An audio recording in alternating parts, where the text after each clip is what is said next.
Hey. She log on, camera on, let it breathe. Reads the facts and she cuts through the weeds. No fake smile, no borrow ring. If it's bogus, she gon' say that thing. Black queen in her own lane. Speaks her mind, don't chase no fame. Got a joke, got a point, got class. If the room get tense, she still talk fast. She don't flinch, she don't fall. If the truth get ugly, she let it show. And the ones who talk loud still watch her glow. They can roll their eyes, but they know, they know. Jazz Noel, tell it true. Jazz Noel, do what you do. Haters hate, she still up here. She bring the facts and the laugh in here. Jazz Noel, tell it true. Jazz Noel, do what you do. Never phony, never small. Stand up tall, she says it all. If the clip don't match, she rewind. If the story shaky, she draw the line. She can roast real clean, keep it sweet. Then hit that point like, baby, please. Always ready with a side-eye grin. Call it out, then she dive back in. Her voice got weight, her wink got spark. She leave that room with a bigger heart. She don't flinch, she don't fall. If the truth get ugly, she let it show. And the ones who talk loud still watch her glow. They can roll their eyes, but they know, they know.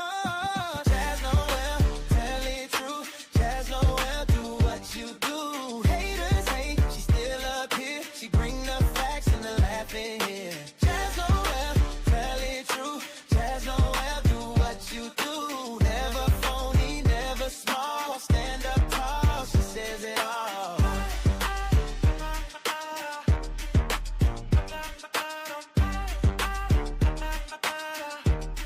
Hey, let them chatter, let them try.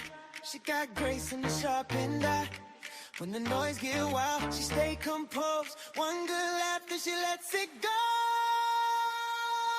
Jazz Noel, tell it true.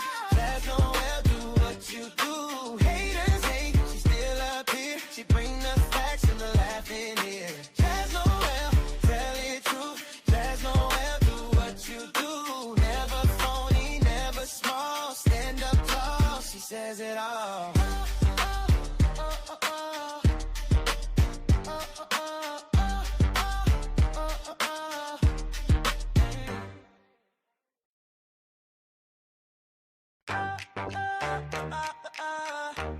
Yo, yo, yo, yo, yo, yo, yo. I'm back. What's going on? What's going on? Let it breathe. Reads the facts and she cuts through the weeds. No fake smile, no borrow. Turn that down. What's going on? What's going on, y'all? Welcome in. I know. It's a random Saturday, but I had to get up in here. I had to get it done. Last night did not go as planned. However, I had a unique opportunity come up at the very last minute, right when I was getting ready to go live yesterday, y'all. I got a call to open up for a concert with G Herbo and Boosie. So of course I'm like, okay, I gotta go see about it. I gotta see what's going on. So I went to the concert. Luckily, it was only like 30 minutes away from where I live. So it was an easy transition. But I had to postpone the show because when opportunities come like that, regardless of what you think is going to happen, you got to show up so you can be there to see what happens. So I was able to open up for that. So that was pretty cool. I wasn't able to see Boosie or G Herbo myself because as the openers, obviously they're going to come in much later. And by the time that they were coming in, it started pouring down raining. And I was like, baby, I'm out of here. I saw I conquered. But I'm not waiting in this rain. And it was an outdoor concert on a beach too. So it was fun. And that's the only reason why I wasn't able to go live last night. So I appreciate y'all pulling up today. Random reschedule, but we here. Pull up, come on in, hit the like, hit the share, hit the notification bell so you can know when I'm pulling up random like this, you know. Got to keep up. What's going on? Oh, well, look who it is. What's going on, Mont? Thank you for being here, the genius. Thank you so much, my guy. Thank you so much. How are you, Mr. Center of the World? Biz Shorty, where you at? Yes. I had to pull up and give y'all the show you deserve. So thank you for being here. Let me give y'all a round of applause. Come on in. We're here, and we're going to do all of the things in regards to this Nolan Wells case. because y'all know I've been following it. I've been on it, trying to stay on it as much as I can. And of course, it's been crazy new developments since the last time we talked, y'all. They told us that autopsy is now completed, which has me very confused because it was inconclusive when we first heard about it. And we still haven't heard anything from the state's autopsy, which now that we know the history of Mississippi and the history of that woman down there that does the autopsy reports in Mississippi, we already know her past is a little shady. So we're not surprised that they're sealing the state's autopsy report, and now they have closed it, and we won't know anything about it until the grand jury has it. And even then, because I also heard something where even if they present it to the grand jury, if the grand jury looks at whatever evidence, because again, we still don't know anything. So I don't know what evidence they're presenting to a grand jury. But apparently, even if they present all this stuff to the grand jury, if the grand jury decides that there's no foul play, we still won't know. We still won't have the real answers or know the truth of the state's autopsy report. So right now it's all in the air, you guys. It's kind of crazy and it's really sad. It's very, very sad that in 2026, we're jumping in through all these hoops and having to do all this extra stuff just to find justice from somebody that has been unalived mysteriously on an island. You all know why we're here. Nolan Wells was found dead after hanging out with his homeboys on the 4th of July. Well, we all know that these weren't really his friends. these boys clearly were not his friends in real life, especially when you know for a fact that instead of doing everything you can to find answers, y'all went and shut off social media accounts. Y'all went and only did interviews with people like Officer Tatum, and everybody else is staying silent. But in these videos and these interviews with Officer Tatum and on TMZ, it's, oh, Nolan was my best friend. It was this, it was that. Enough is enough. Enough is enough. We know y'all full of shit. And if y'all didn't do anything to that boy, we know that you know at least what happened to him. And they're all in cahoots. But today, you guys, we're going to go. She bodied that raccoon. Yes, she did. And I appreciate y'all pulling up. Definitely go ahead and make sure you like the video. Share the video. Get some people over here. We're going to start the show in just a second. I'm pulling up the first video. So we're going to start with, I want to start with the press conference, and then we'll go to Nancy's interview with what's his name? See, I can't stand the boy so much I can't even remember his name. Officer Tatum, Officer Ding Dong, Officer Dum Dum, right? Who basically is slandering the dead boy's name, and that's another thing that's pissing me off. The villainization of the victim. You know, creating this narrative that, you know, Nolan was acting reckless and that's how he died, when there is actually no proof of that whatsoever. But this is the narrative that Officer Tatum is helping to create, TMZ is helping to create. It's getting really ridiculous. But since that press conference, the parents have done other interviews with Ben Crump on Don Lemon, et cetera, et cetera. We're going to talk about it. We're going to talk about it all today. So we're going to get started. Make sure you like the video. Give me 1 second, y'all. I'm going to pull up this video. I'll be right back. Okay.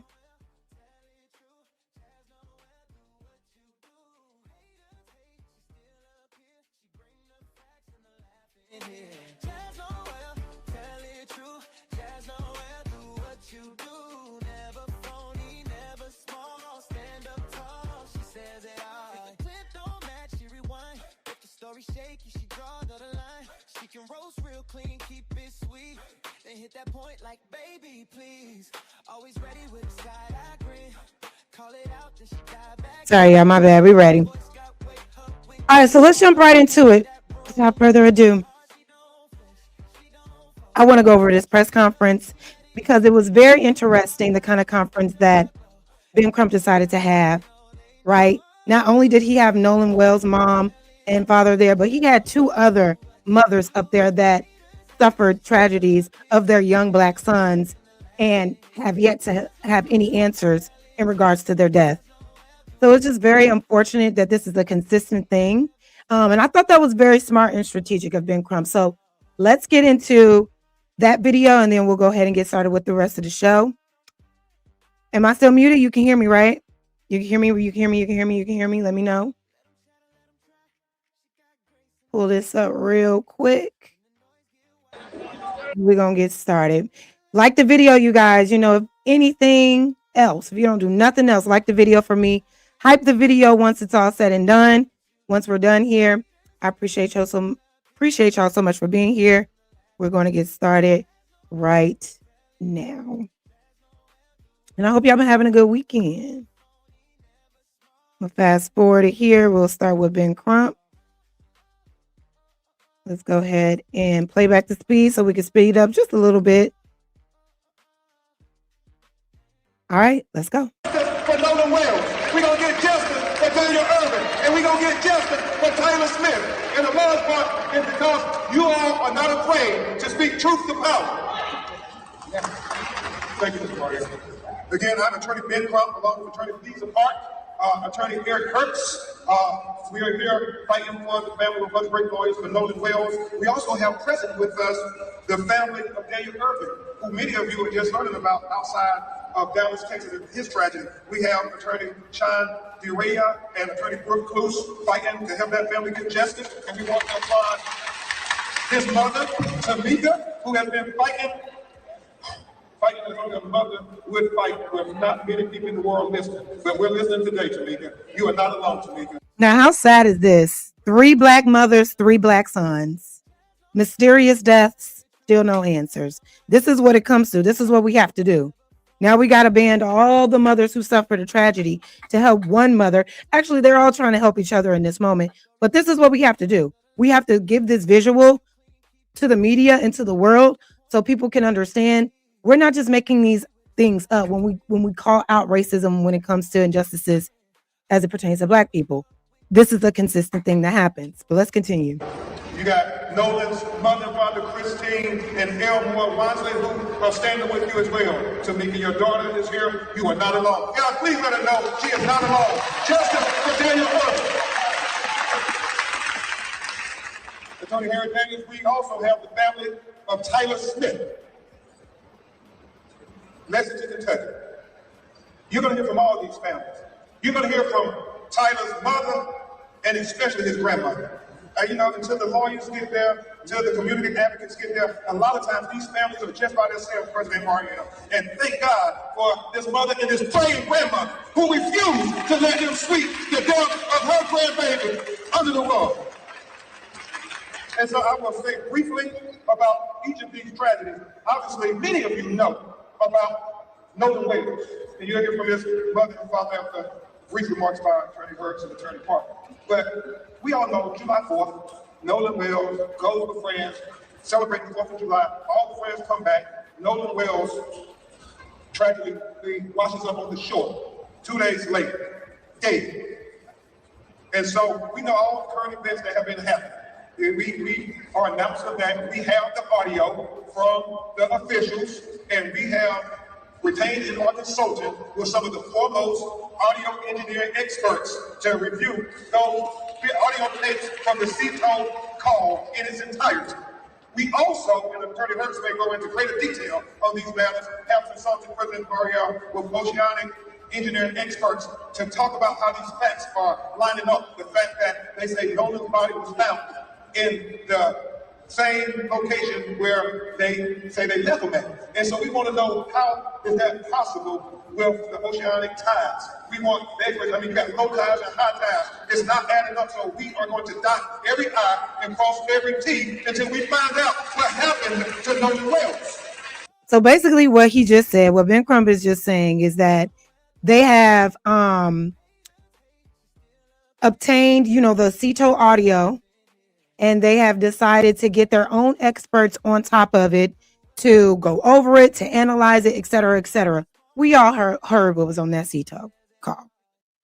We all heard what was on that damn audio. We heard them boys saying his name. We heard them say, is he dead? Is he dead? So hopefully this evidence is also going to be presented to the grand jury and they assess it to the point where they can also see, hey, we need to expound upon this. Now we need an indictment. That's another thing. Without an indictment from the grand jury, this case may get closed. So we got we got to hope for the best. Attorney Hurst will also go into a little more detail, and Attorney Park, about how we're trying to coordinate with Dr. Roger Mitchell, who conducted the independent autopsy of Nolan Wells, to be able to inspect his throat that was missing with his body when he was flown to do the autopsy with Dr. Mitchell. Also, we are hopeful that they will discuss with Dr. Mitchell the photographs and observations made at the time when Nolan was first discovered, because Dr. Mitchell did not get an opportunity until July 10th to be able to examine his body. Now, remember, we talked about this. He's now going over, and we're just going to do this press conference just a little bit. I just want to recap it, refresh it for you guys. But he's talking about the autopsy, which I said by the time that the private investigator or the private autopsy received that body, it was several days later after the state. They sent that boy's body as a shell with all of the vital organs needed to be assessed missing from his body, which I don't understand now, because we do know that. And the last time he spoke on the autopsy, it was inconclusive. But now the latest update about the autopsy is that it's completed. So I'm very confused on how we're able to complete an autopsy and not hear anything from the state at all whatsoever. They got this shit so tied up in their favor. It's really sickening. And at that time, we know the airways and the lungs had already been dissected and so forth, so we can't tell if there was the presence of water or not. That would suggest whether he drowned or not. And remember what Dr.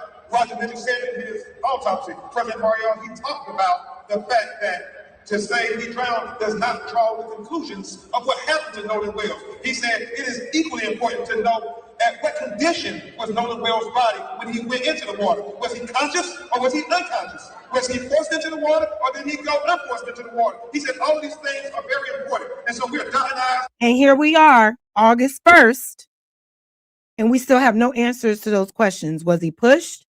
What was he put down? Was he forced down? Did he accidentally fall? Mind you, he supposedly went missing during the day with hundreds, they say thousands of people out there, and still nobody said that they saw anything. Stories are still conflicting.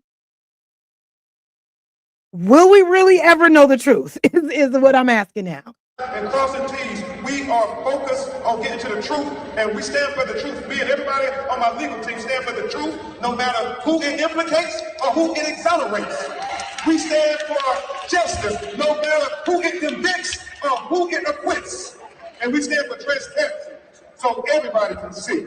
And that's all we want. We want answers. We're not casting aspersions on anybody. We are saying that we want to make sure everybody who is remotely involved has their questions answered to make sure we have a full and fair and impartial and transparent investigation. And is that too much to ask for these broken-hearted parents? Is that too much to ask? That's all. If it was your child, would you want the same thing? And I get it. They're attacking me. They're attacking Reverend Al. Thank you so much, Lee Purtu. Thank you for the jewels. I appreciate you. Let's give you a round of applause for being the first to send a gift. Thank you so much, and thank you for being here. And like your comment says, yeah, I don't think we'll ever know. All roads are leading to this. And then did y'all hear the latest update again? Hey, what's up, Biz Shorty? I see you. Thank you for being here. There has been an arrest made. But of course, it's not an arrest in connection with Nolan's death. No, it's an arrest to someone allegedly harassing Warren and his mama. Who gives a fuck?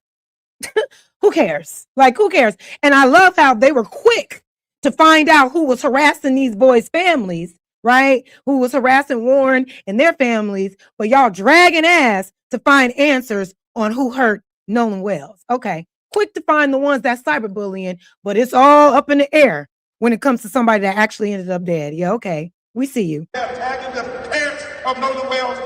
We don't care about those distractions. We ain't no way to time. We are completely focused, completely laser focused on getting to the truth, the whole truth, and nothing but the truth. So help us, God. And so the threats, the attacks mean nothing to us. We will not be deterred. Look into our eyes. We're going to get to the truth. I am so grateful to Mr. Byron Allen for donating $100,000 to the GoFundMe so we can help get the best experts in the world. I am thankful to Reverend Allen. But is the I hear you. I really do. I hear you. I understand why we need GoFundMe's, but is it working? Is it working? Has anybody? Oh, and then on top of that, the tip line, right? That they offered this money to bring forth the truth. Those calls were being directly routed to that damn judge. What are we talking about? What are we talking about? I am thankful to Mr. Tyler Perry. I'm thankful to Mr. Terrell Owens. I am very thankful to everybody who did not think it robbery to say, what can we do to help people get to the truth and call in to the tip line so we can help not only Nolan Wells family, but we can help Daniel Irvin's family. And it's like, does Ben Crump and him know that tip line was those calls were being routed straight to that judge?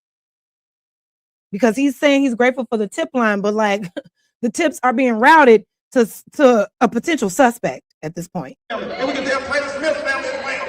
Everybody on social media, please continue to ask questions. Please continue to share photographs, share videos. It all helps us solve this potential of what happened to Nolan Wells. I mean, this is so important. Somebody saw something. Somebody knows something. As Christine and Elmore have said, if you're really Nolan's friend, you know your heart of hearts that if the roles were reversed, that Nolan would say so. He would call and tell what he saw. And so that's all they're asking. Do for Nolan what he would have done for you. Do for Nolan what he would have done for you. Do for Nolan what he would have done for you. Congresswoman Beatty, we thank you and the Congressional Black Caucus. Please stand and join us, Congresswoman, because you all acting questioners from the Department of Justice and the FBI. It's important that we have the full weight and force of everybody who has any kind of authority to be able to help us get answers on Nolan Wells and the other 18-year-old black boy. So what I find interesting about this press conference is definitely needed, obviously, but using the language like do for Nolan Wells what you know he would have done for you. Well, we're talking to a group of boys who deleted their social media accounts after their friend that they last, that he was last with, turned up dead. So these are already a group of friends that did not actually see Nolan as their real friend.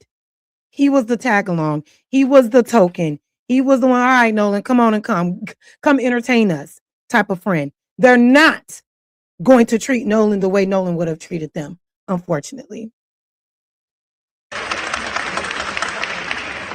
Now, before I bring up the lawyers, I just want to say a word about Daniel Irvin and about his case, and you'll hear from Attorney Sean DeRaya, and after you hear from his mother, to me.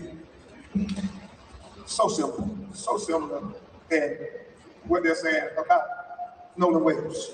And that is, her 18-year-old son, President Mario, Congresswoman Beatty, 2 young white teenagers come, pick them up from their house, leave, they go on, I guess it's an alleged fishing trip. Her son, I guess they are saying, accidentally drowns. Here's another story. Two friends.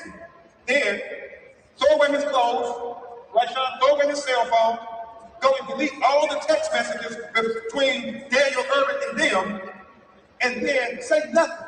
If it's an accidental drowning, why wouldn't you come to his mother and tell her he drowned by accident? Why wouldn't you go to the authorities? Why wouldn't you go to somebody and say there was a terrible tragedy, he accidentally drowned? But no, they gonna throw away all of the evidence that is germane to finding out what happened. And it's only after his mother raised all kind of hell, and before they are searching for what happened. Minister Dominique Alexander, the activists in Dallas, just said, no, something happened to Daniel Irvin. We got to get to the bottom of it. So now here's this other boy, similar situation. All of these families up here right now have similar tragedies. Sons drowned. This particular case, that boy drowned. His friends threw away his clothes, threw away his phone, deleted stuff out their phone, and they've only been charged with tampering with evidence. They've only been charged with taking his phone. I mean, then and only then, Mark Royale, the young people come forward to the authorities with their parents, and they say, Well, we were there, and they confessed that they threw away his cell phone and his clothes, and they deleted the messages. And so law enforcement charged and arrested him after 3 months. 3 months passed. Not until Nolan Wells started making the news, and they finally come, and they arrest them, but not for the death of Daniel Irvin. They arrest him with tampering with evidence, and that's it. And what his mother is saying, what Attorney Babiiess is saying, what Attorney Crump is saying is simply this: if they would lie about his cell phone and throw it away, if they would lie about his clothes and throw it away, if they would lie about deleting text messages between Daniel and them, how can you believe it when they say it was an accidental drowning? Same thing with Nolan. If they can go and delete stuff and do all of this mysterious activity after the fact, how can you say that they aren't a part of the situation? How can you honestly believe that they don't have anything to do with what could have possibly happened? We have to pay attention to the patterns after the fact. And it seemed like nobody is driving this home, which is why it's frustrating when we hear people like Officer Tatum going to interview these boys, and he's asking every question, but the questions about their actions after the fact. Take this case to a grand jury. And you're going to hear from his mother talk about other things that don't add up, about the conduct of the boys immediately after the drowning, the alleged drowning. It's so critically important that we remember Daniel Irvin as well. And then Attorney Park, Attorney Crump, we talk about Tyler Smith, and I'll just try to paint the picture real quickly for you, and then you'll hear from these parents, these broken hearted parents. 4th of July. You can't make this stuff up. I just want to debate it. Attorney Daniels, 4th of July. Same 4th of July, 2026, when Nolan goes missing. Tyler Smith in Lexington, Kentucky, is the only black person in the home where they're having a 4th of July small house party. Somehow, Tyler ends up being shot in his head. This story was crazy. 911 is called. They come, the police get there.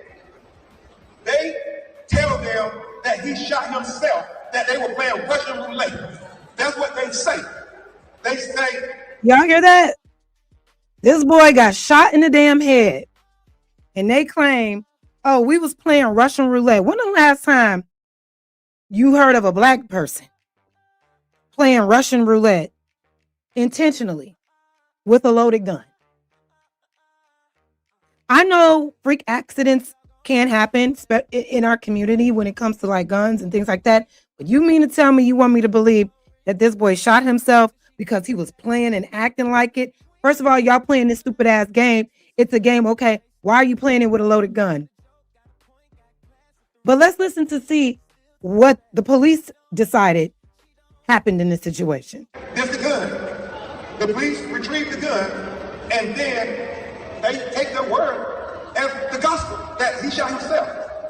They don't do gunshot residue in the hands of Tyler or nobody else. I mean, basic investigation 101. If you say he shot himself, when you bag his hands and when you test it for gunshot residue, but they don't do that. And you're going to hear from his grandmother and his brother as to the explanation, the implausible explanation that they offered them. And the fact that the gun, President Mario, that they claimed he used to shoot himself with, the police, after they do analysis, it does not match the cases that they found on the floor to where he shot himself at.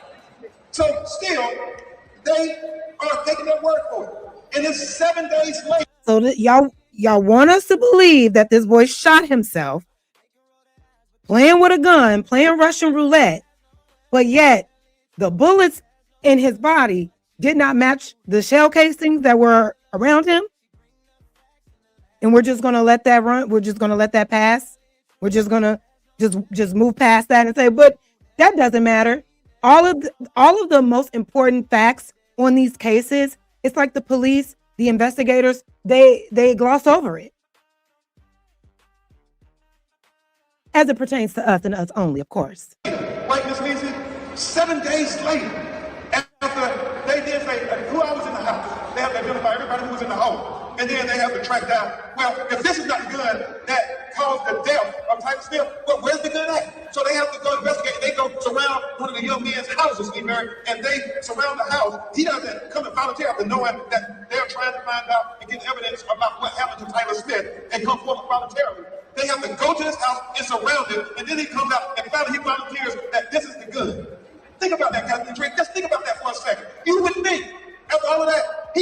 surely going to be arrested and charged with killing or being in some way responsible for the death of this 18-year-old young black man.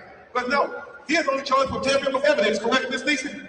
Nothing more. And nobody in all three of the questionable deaths of these 18-year-old young black kids, nobody has been held accountable in any way. And so that's why we're here, saying that we are not deterred. We're not going to let these people under the rug. We're going to get to the answers of what happened. So my thing is, it's frustrating because these police officers, they say what it is in the investigation. They say, no, we said it was a suicide. We said it was an accident, even though all the evidence points to different things that combat those narratives. What can we do to combat what they want us to believe? You told me this girl with her hands behind her back was found hung from a tree and we ruled it suicide. Yet there's nothing around it that points to an actual suicide. And we're supposed to just live with that. How do we work against that? That's what I'm trying to figure out. How can how can people that are involved in these situations or just want actual justice when it comes to these situations, how can we combat the narrative that they want us to believe when we have other evidence that shows this isn't what you want us to believe? This isn't a suicide. This wasn't an accident. This wasn't a freak accident. Something more happened to cause this to happen. How do we combat that? I don't know what we can do. I don't know if it's like a law that we have to petition for, but we can't just settle for what they want us to believe when it comes to these things, because they want us to believe lies. And then we never have any answers and we have dead bodies that get no justice. So it's very frustrating. Nolan Wells, what happened to Daniel Irvin, and what happened to Tyler Smith, 3 18-year-old black boys in a 3-month period around 4th of July, 2026, who all were unalive in very similar ways as Nolan Wells. And I'm very thankful to his parents for using the attention that they were given and blessed with to also give attention to these other 18-year-old black boys. Thank you, Christine. Thank you so much, therefore. At this time, before we get to your questions, you're going to hear briefly from Attorney Eric Hertz and then Attorney Lisa Point with some updates, and then you'll hear from Nolan Wells parents. Attorney Eric Hertz, it's great to you. All right, so I'm going to stop it there. Y'all can go and check this whole press conference out on WLOX News. I'm not going to play the whole thing, but that was just the gist of it. So during this conference, Ben Crump let us know that they're obtaining the audio, getting their own private investigation done on the audio, breaking it down. We talked about the audio in the CETO audio that was removed with all of the extra sounds and all of the extra music, so you can really hear what's going on. And we have confirmed that the commotion that was happening on the background of that call is leading us to believe that there is more to the story than what they're leading us to believe. Obviously, it's leading us to believe that there's more to believe about what they're leading us to believe, if that makes sense. But now I want to get into the latest update, which is the autopsy being completed, which is confusing as fuck to me, because how? When the last time we talked about this autopsy, it was inconclusive. He had bruising on the back of his head, lungs missing, throat missing, stomach missing, but that autopsy is complete. What'd you say? Okay, I gotta say, why does Ben Crump sped up not sound sped up, but normal? Come on, I'm not the only one thinking, darn me, y'all. Look, we had to speed it up, okay? We can't be here all day with Ben Crump, taking his time. He just be taking his time, but it's all right. So let's get into this next video with Chronicle Speak. Shout out to her and her channel. Make sure y'all go follow her and subscribe. But she had a quick update on the autopsy being completed with some other news as well. So let's get right into it. Make sure y'all like the video, please. Thank you so much for being here. Finished. The Nolan Wells investigation has taken yet another major turn, and today we're starting with the latest update regarding Nolan's autopsy. According to attorney Ben Crump, the Mississippi State Medical Examiner has now completed the official autopsy report. However, despite the report being finished, Nolan's family says they still have not been provided the results and the findings have not been released publicly. The report has reportedly been sent to the Jackson County Sheriff's Office as the investigation continues towards a grand jury. I think people should know sort of what the process is looking like going forward. So last Listen to week, this. the Jackson County District Attorney released a statement where she said there's an investigation still going on. At the end of this investigation, we'll present the findings to a grand jury who will decide whether or not to, file indictments. And included in that evidence, she says, is the autopsy. The grand jury in Jackson, Mississippi is one of the busiest. So they meet once a month. Other counties in Mississippi, sometimes they meet like once every 3 months. This investigation is still going on. At the end of the investigation, they're going to convene a grand jury, present the evidence to them. But a grand jury meets in secret. It's behind closed doors. It's never public. And a grand jury consists of 15 people, and at least 12 of the jurors have to vote to file indictment. If they file an indictment and it goes to trial, that is when we would hear about the evidence. But if they decide that they are not going to file an indictment, that there's no charges here, the result of the case could be inconclusive. Oh my God. And this is what sucks about it. Because who's to say that grand jury, they're not all in cahoots? If it's up to the grand jury to determine, we can't see the sealed autopsy report. Everything is sealed, is going straight to the grand jury. Who's to say that they're not all just saying this is just protocol, but yeah, we're not going to find any reason to have an indictment and take this a step further and go to trial? Who's to say that won't be the case? And who's on the jury? Obviously, we can't know that at this time, but this just doesn't sound like it's going to go in the way that we want it to as it pertains to finding answers. It sounds like this is the easy way for them to conclude this case to be inconclusive. If these are the steps, it's not looking good.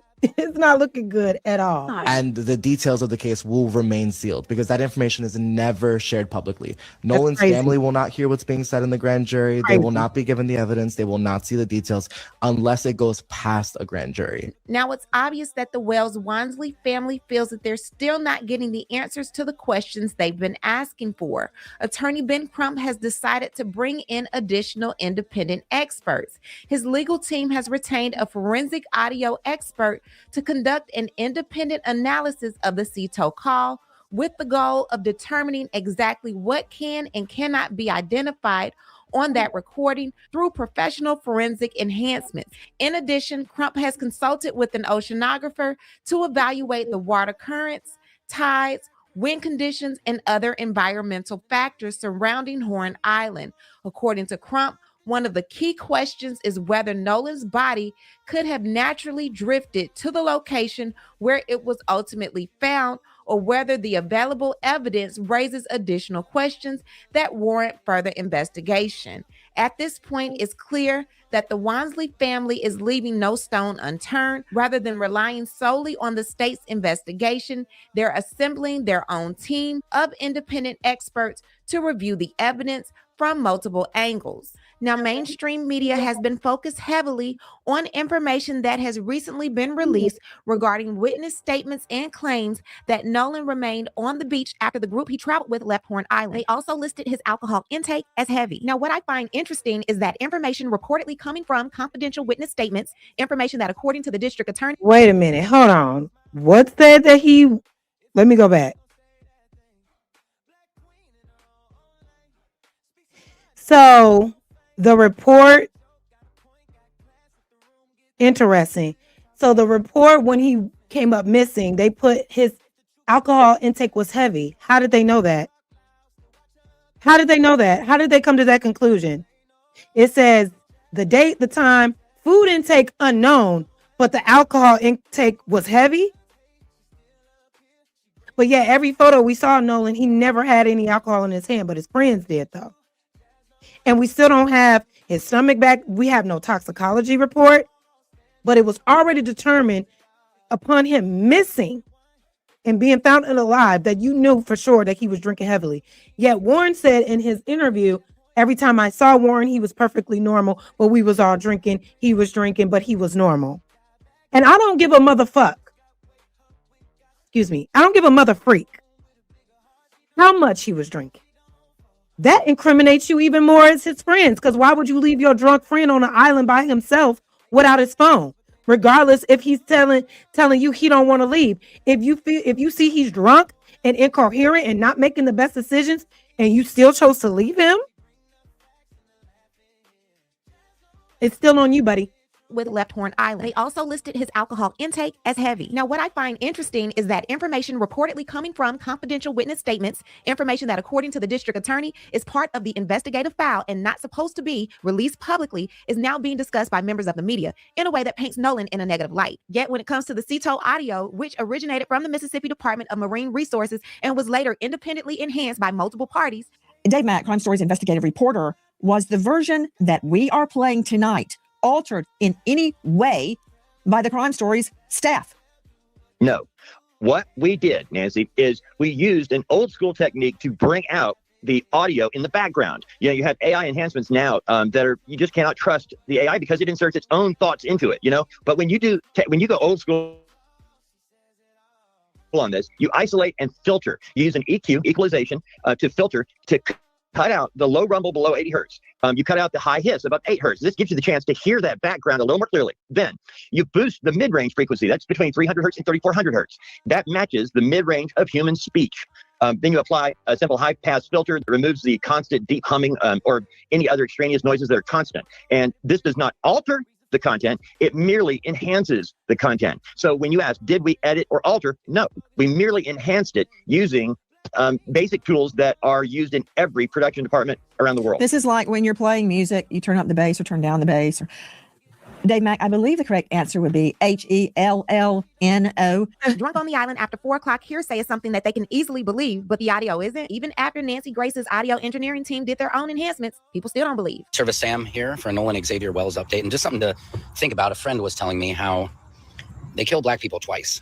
First time here in this world, and the second time is the assassination of their character. Hey, Big Sean. Thank y'all for pulling up. I appreciate you. They have to act like something was wrong with this person to make people think that they deserved somehow what happened to them. And that's how it always is. That's how it always turns out. A person is wrongfully unalived, blatantly, clearly, on camera, not resisting, complying. We see that it was a wrongful death, and they immediately go to the victim and say, well, it was drugs in his system. Or say, well, he wanted to stay back. This is the type of situation where we have to be louder when it comes to these situations, because they have too much control in the media to paint these narratives to make people believe and run with, oh, well, Nolan was drunk and he wanted to stay. So, you know, he made poor decisions, which caused his own death, which there's no proof of that. So the fact that they can actually run with this and say it as truth, it's very scary to me. But let's continue. The same way they're going after the family, how they went after Christine Walmsley, giving her bad reviews, discrediting her, the same way they go after Ben Crump, trying to discredit him, or Al Sharpton, or anybody who tries to help out. They're suing media people, influencers, for defamation of character, for asking questions about what happened to these people's best friend. Crazy. And it's just so sad. And it's like, in hearing that this autopsy is finally ready, you know they're getting ready to just go in on Nolan's character. And I don't believe for a second that he was a drug addict, that did drugs, that was a heavy alcohol drinker. You saw the Coast Guard already said he had heavy alcohol intake when they don't even have the toxicology report. Right. So stay aware of this. And Officer Ding Dong, okay, Officer Goofy is the one who put out this weird ass narrative. And I'm trying to find the video. I've been watching so many.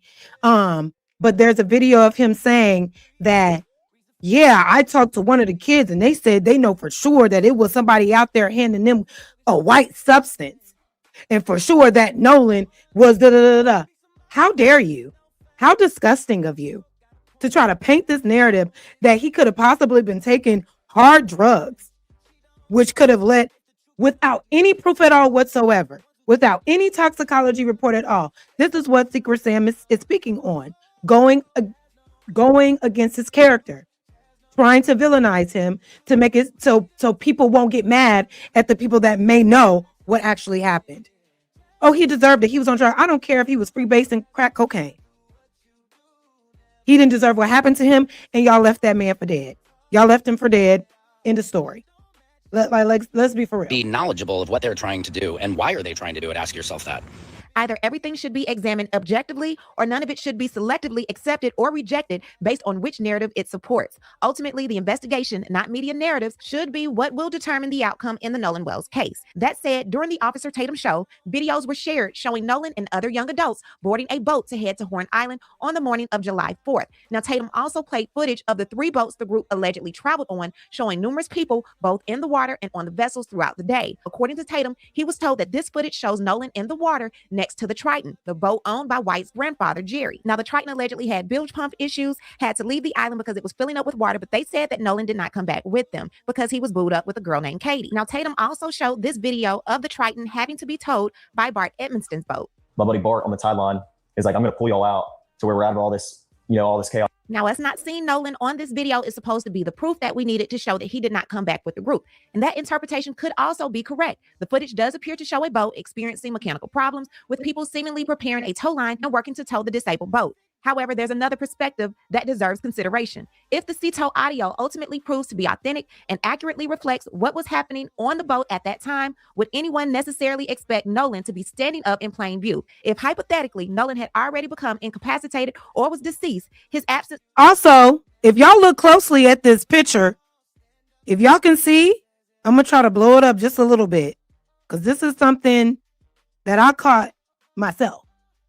And I don't know how I can zoom in. Can I zoom in on this? But if you look very closely, y'all, don't you see this leg hanging out?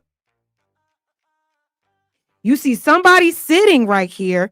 This leg is facing in the opposite direction with a foot hanging off the boat. Do y'all see that? Because I do. Right here. Whose leg is that? Hanging very awkwardly off a boat, because you don't see a body sitting up attached with that leg hanging over the edge of the boat. You just see a leg hanging over the boat. And it looks like somebody on top of that leg. I don't know. That looks suspect to me. That looks very weird to me. Whose leg is that? I haven't heard anybody really say anything about it because it is a little blurry, but what I can clearly see is a leg hanging over that edge, and it ain't belonging to the person that you can clearly see is sitting up right there. I don't know. Let's keep From what we can see in that video would not by itself establish that he was never on the boat. Plus, whatever was sticking out the boat at this time wasn't sticking out the boat in the video. So what's this? Also, if it was just y'all kind of out in the middle of nowhere, who was taking these pictures? Now, according to WyomingNews.com, hundreds of Mississippi Gulf Coast residents journeyed out to Horn Island to celebrate the holiday on the 4th of July. Home from college, Bart Jr. was among them. He piloted his own boat to Horn Island and piloted his own boat home. When a nearby boat suffered a mechanical malfunction on the afternoon of the 4th, Bart Jr. gave advice and direct aid to the distressed vessel. As part of this, he boarded the distressed vessel, removed its transom plug. But my buddy Wyatt jumped out and pulled the plug on the boat once we kind of got out there because he got the motor to trim down. And the motor trimmed down. My buddy Wyatt pulled the plug. So according to Warren, Wyatt was able to pull the plug, and I guess he did all of this while he was on the sea tow call. Jump in and pull the plug, Bart, while you're going. This man has seemingly, my buddy does the pieces, and it seems as though two buddies that were at the same place have two separate stories. My buddy asked him. My buddy went ahead and went. My buddy. So after Bart boarded the vessel, he removed its transom, got back onto his boat, and told the Also, Nolan was never included in the buddies. Let's make that clear. It was Nolan and my buddies. It was Nolan and my bros. It was Nolan and my tight-knit group. They were never his friends. distressed vehicle for a short distance. These actions allowed water that had accumulated on the distressed vessel to drain. Two different stories coming from people that were at the same place at the same time and were questioning what happened to Nolan is the reason why these stories are starting to become hard to believe. So Bart's mother had this to say: Jacqueline Price, that circled picture is not my son. You are stirring the pot by reposting things that are not factual, and you have manipulated words. He said he had not been in Pass Christian in a year, which is where that picture was taken. He was clarifying that he was not present there. He never said he was not in Mississippi. I have a screenshot of it if you need me to send that to you. He is playing football out of state and was only home in Ocean Springs for a few days in July and was on the boat that towed the boat that Nolan declined going on because he wanted to stay behind. The audio that you are referring to is not as you guys see. They were panicking and created a plan to get the boat saved from sinking. The newest news has been reported that Nolan was seen on the island after the two boats left, and there are pictures from my son's boat of the boat. So now they're saying, first of all, the fact that we already caught Warren in a fucking lie. And I don't know why this isn't making the headline news. He said the last time he saw Nolan was at 3 o'clock, but they didn't call for the dispatch. They didn't claim that they didn't tell Nolan to get back on the boat till 4:30. And that's when they left. The timeline right there is already suspect. But now you're saying, now you want us to believe, y'all saying several people saw Nolan after Warren and them left. Well, who are those people? Who are those people that allegedly saw Nolan? And where did they see him? Who was he with?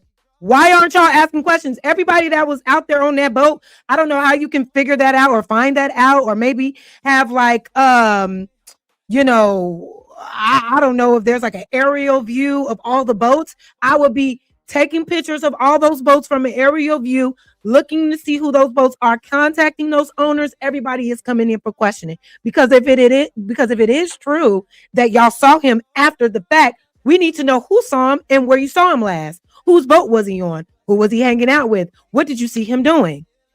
This is all hearsay. If you ask me, they said they saw Nolan. Who though? And why hasn't anyone come up to speak on that?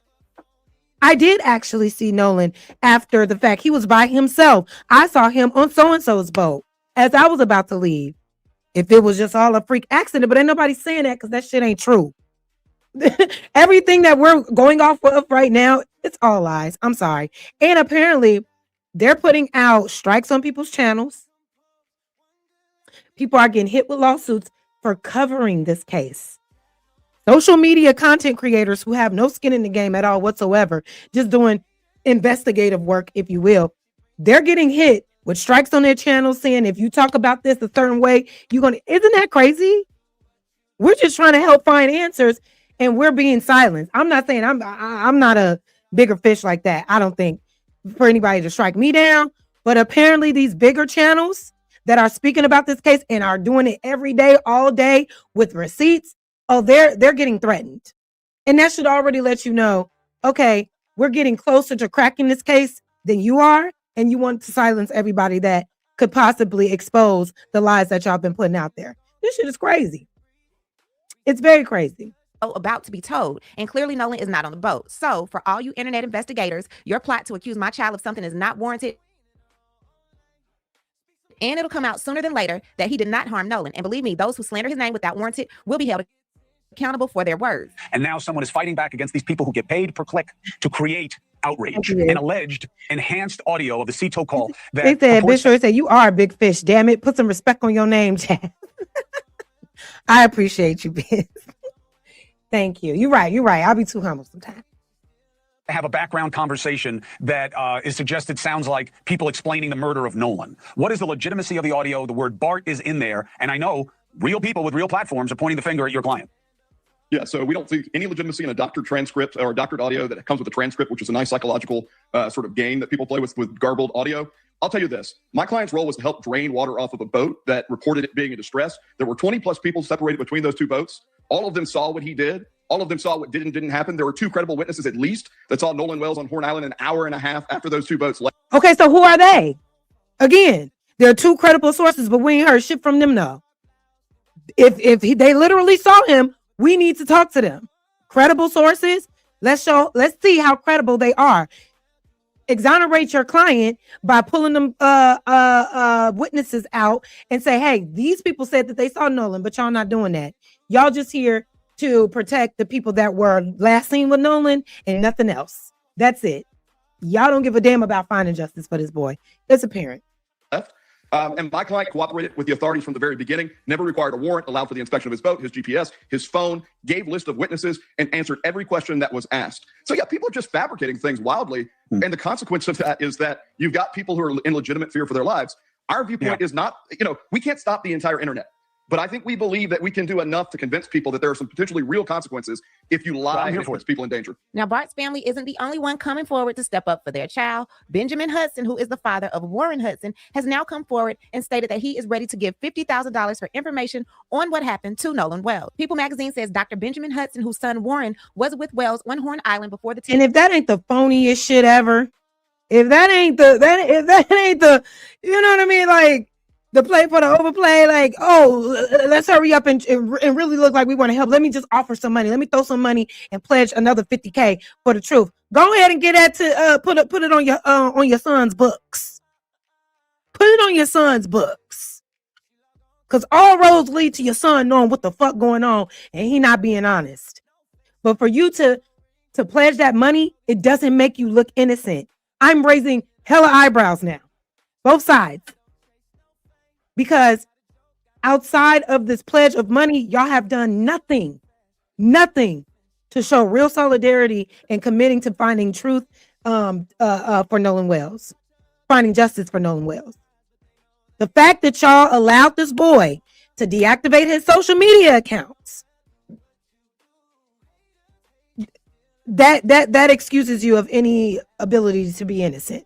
In my opinion, was reported missing and later found dead, is offering a $50,000 reward to anyone with information that leads to an arrest and conviction in connection with Wells' death, according to the Sun Herald and TMZ. We don't know what happened, Hudson's father told the Sun Herald. We have been completely transparent from the beginning because we want to know what happened too. He joins a number of public figures, including the Reverend Al Sharpton, Tyler Perry, and retired NFL star Terrell Owens, who have offered financial rewards for any information leading to the arrest of those responsible for Wells' death. So remember, we're looking at this objectively, right? So this can be looked at in one or two ways. On one hand, it could signal that Warren's family genuinely believes that he had no involvement in whatever happened to Nolan and wants to encourage anyone with credible information to come forward. Offering a $50,000 reward would certainly be consistent with the family trying to help uncover the truth, right? On the other hand, some people will inevitably question the timing of the announcement, especially given the renewed attention surrounding the Cito audio. Those individuals may wonder whether the... Mind you, no visual, no separate, because none of them came to that funeral. And I said a long time ago, you don't come to that funeral, that lets me know everything I need to know.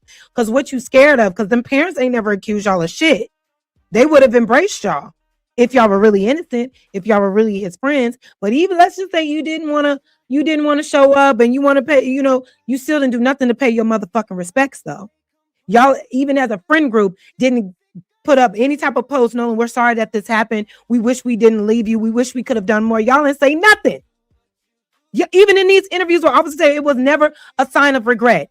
It wasn't, man, I wish I would have forced him to keep his phone. Man, I wish I would have forced him to get on the boat because he was so drunk. None of that. It was, we don't know what happened. It wasn't us. Shut up. Just shut up. Reward is also intended to reassure the public that Warren has nothing to hide. Whether that's the case or not remains unknown. At the end of the day, only the investigation and the evidence will answer those questions. But this latest development has undoubtedly sparked new discussion about the motivation behind the reward and what it could mean for the direction of this case. Now, speaking of direction of this case, it's now going a different way. You remember Katie? Katie has now come forward, or at least one of her friends have come forward, to show that Katie was not with Nolan or any of his alleged friends after the friends say they left the island without him at around 4:31. Shout out to Boogie Lowdown for getting these pictures. This is Katie at 5:24. She's in the blue bathing suit. 5:35. This is also Katie at 5:44. She's still in the blue bathing suit. It seems like there's other people on the island. This is her at 6:02. And someone was able to capture this comment from Katie's sister Gracie. It says, Kelly Morgan, she was not on her boat. She was with her friends on their boat. Him going home with her was never an option. They were in front of the boat he was on. And I believe it. You said, what's going on? My life. Almost said your name. Hey, Jazz, not gonna lie, if them people showed up to Nolan's funeral, it would have been like the 5 Heartbeats when Big Red showed up to them at the funeral. You know what? It may be so. But at least it would have really showed like, yo, we come in peace. You know what I mean? They could have done something. They ain't did nothing at this point. It is bull crap. And thank you so much, Leah, for the 600 jewels for the mic drop, okay? And the boat Katie was on. Nolan was sitting by the boat with that Katie girl, and my buddy yelled for Nolan, get on the boat. We're leaving. The boat's about. Now, the question after that should have been, and what time was that? Because you said you last saw him at 3. You last saw him at 3 with Katie. But then you saw him again with Katie to tell him to get on the boat? Okay. The boat's having issues. And no, he didn't say that. He was panicking. Nolan, get the F on the boat. Get on the boat. And Nolan said, no, I'm staying out here. They said goodbye, be safe, happy 4th, and Katie went to her boat. It was nice to meet you, go separate ways, and Katie continued about her day. As far as picking Katie up, when her boat got to the harbor, my brother and sister-in-law picked Katie up by car and brought her home. Again, she didn't know Nolan prior to yesterday. They met at Horn, hung out with everyone, then Katie went to her boat. This case has kept many of us up late at night, and like Nolan's family, we're hoping that answers come sooner than later. Now, as we wait for the grand jury to review the evidence, we're also waiting for the release of the official state autopsy's findings, the results of the independent forensic analysis of the CETO audio commissioned by attorney Ben Crump's legal team, and the findings from the oceanographer regarding the movement of Nolan's body. Each of these could provide important pieces of the puzzle. Until then, we'll continue following the facts as they develop and bring you the latest verified updates in the Nolan Wells case. Thank you, Chronicles Speak. Shout out to her and shout out to y'all for being here. I appreciate y'all. Round of applause. Oops, wait a minute. That ain't it. Round of applause.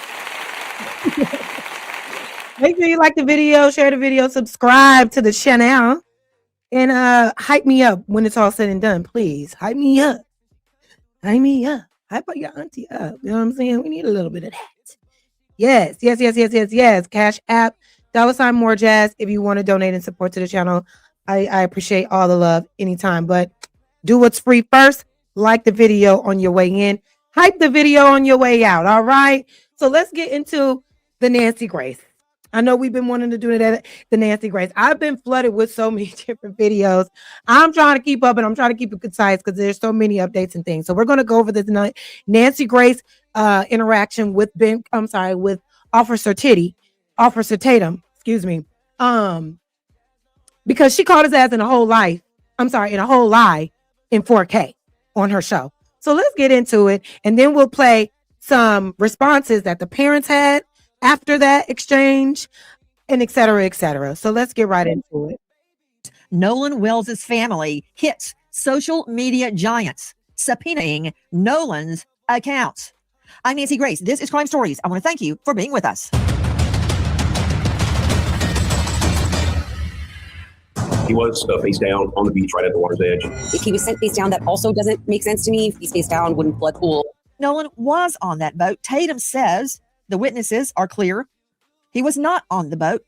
Tonight, we learned in the last 24 hours, the Nolan Wells family hits social media giants with subpoenas for all information related to Nolan's phone. First, straight out to Dave Mack, Crime Stories investigative reporter. Then we will be joined by Brandon Tatum. Dave Mack, what's happening?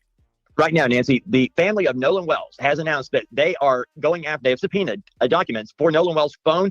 They've gone to the media giants like, TikTok, Instagram, the Meta companies, everybody that Nolan Wells used to push out videos of what he was doing and pictures. And they're trying to, they believe that some material was deleted from Nolan's phone. And this is what they're trying to prove with these subpoenas, to get all of the information, as well as, by the way, the location tracking app, Life 360. So you got Snapchat, WhatsApp, TikTok, Meta platforms, and Life 360. All of this, the court documents already filed, Nancy.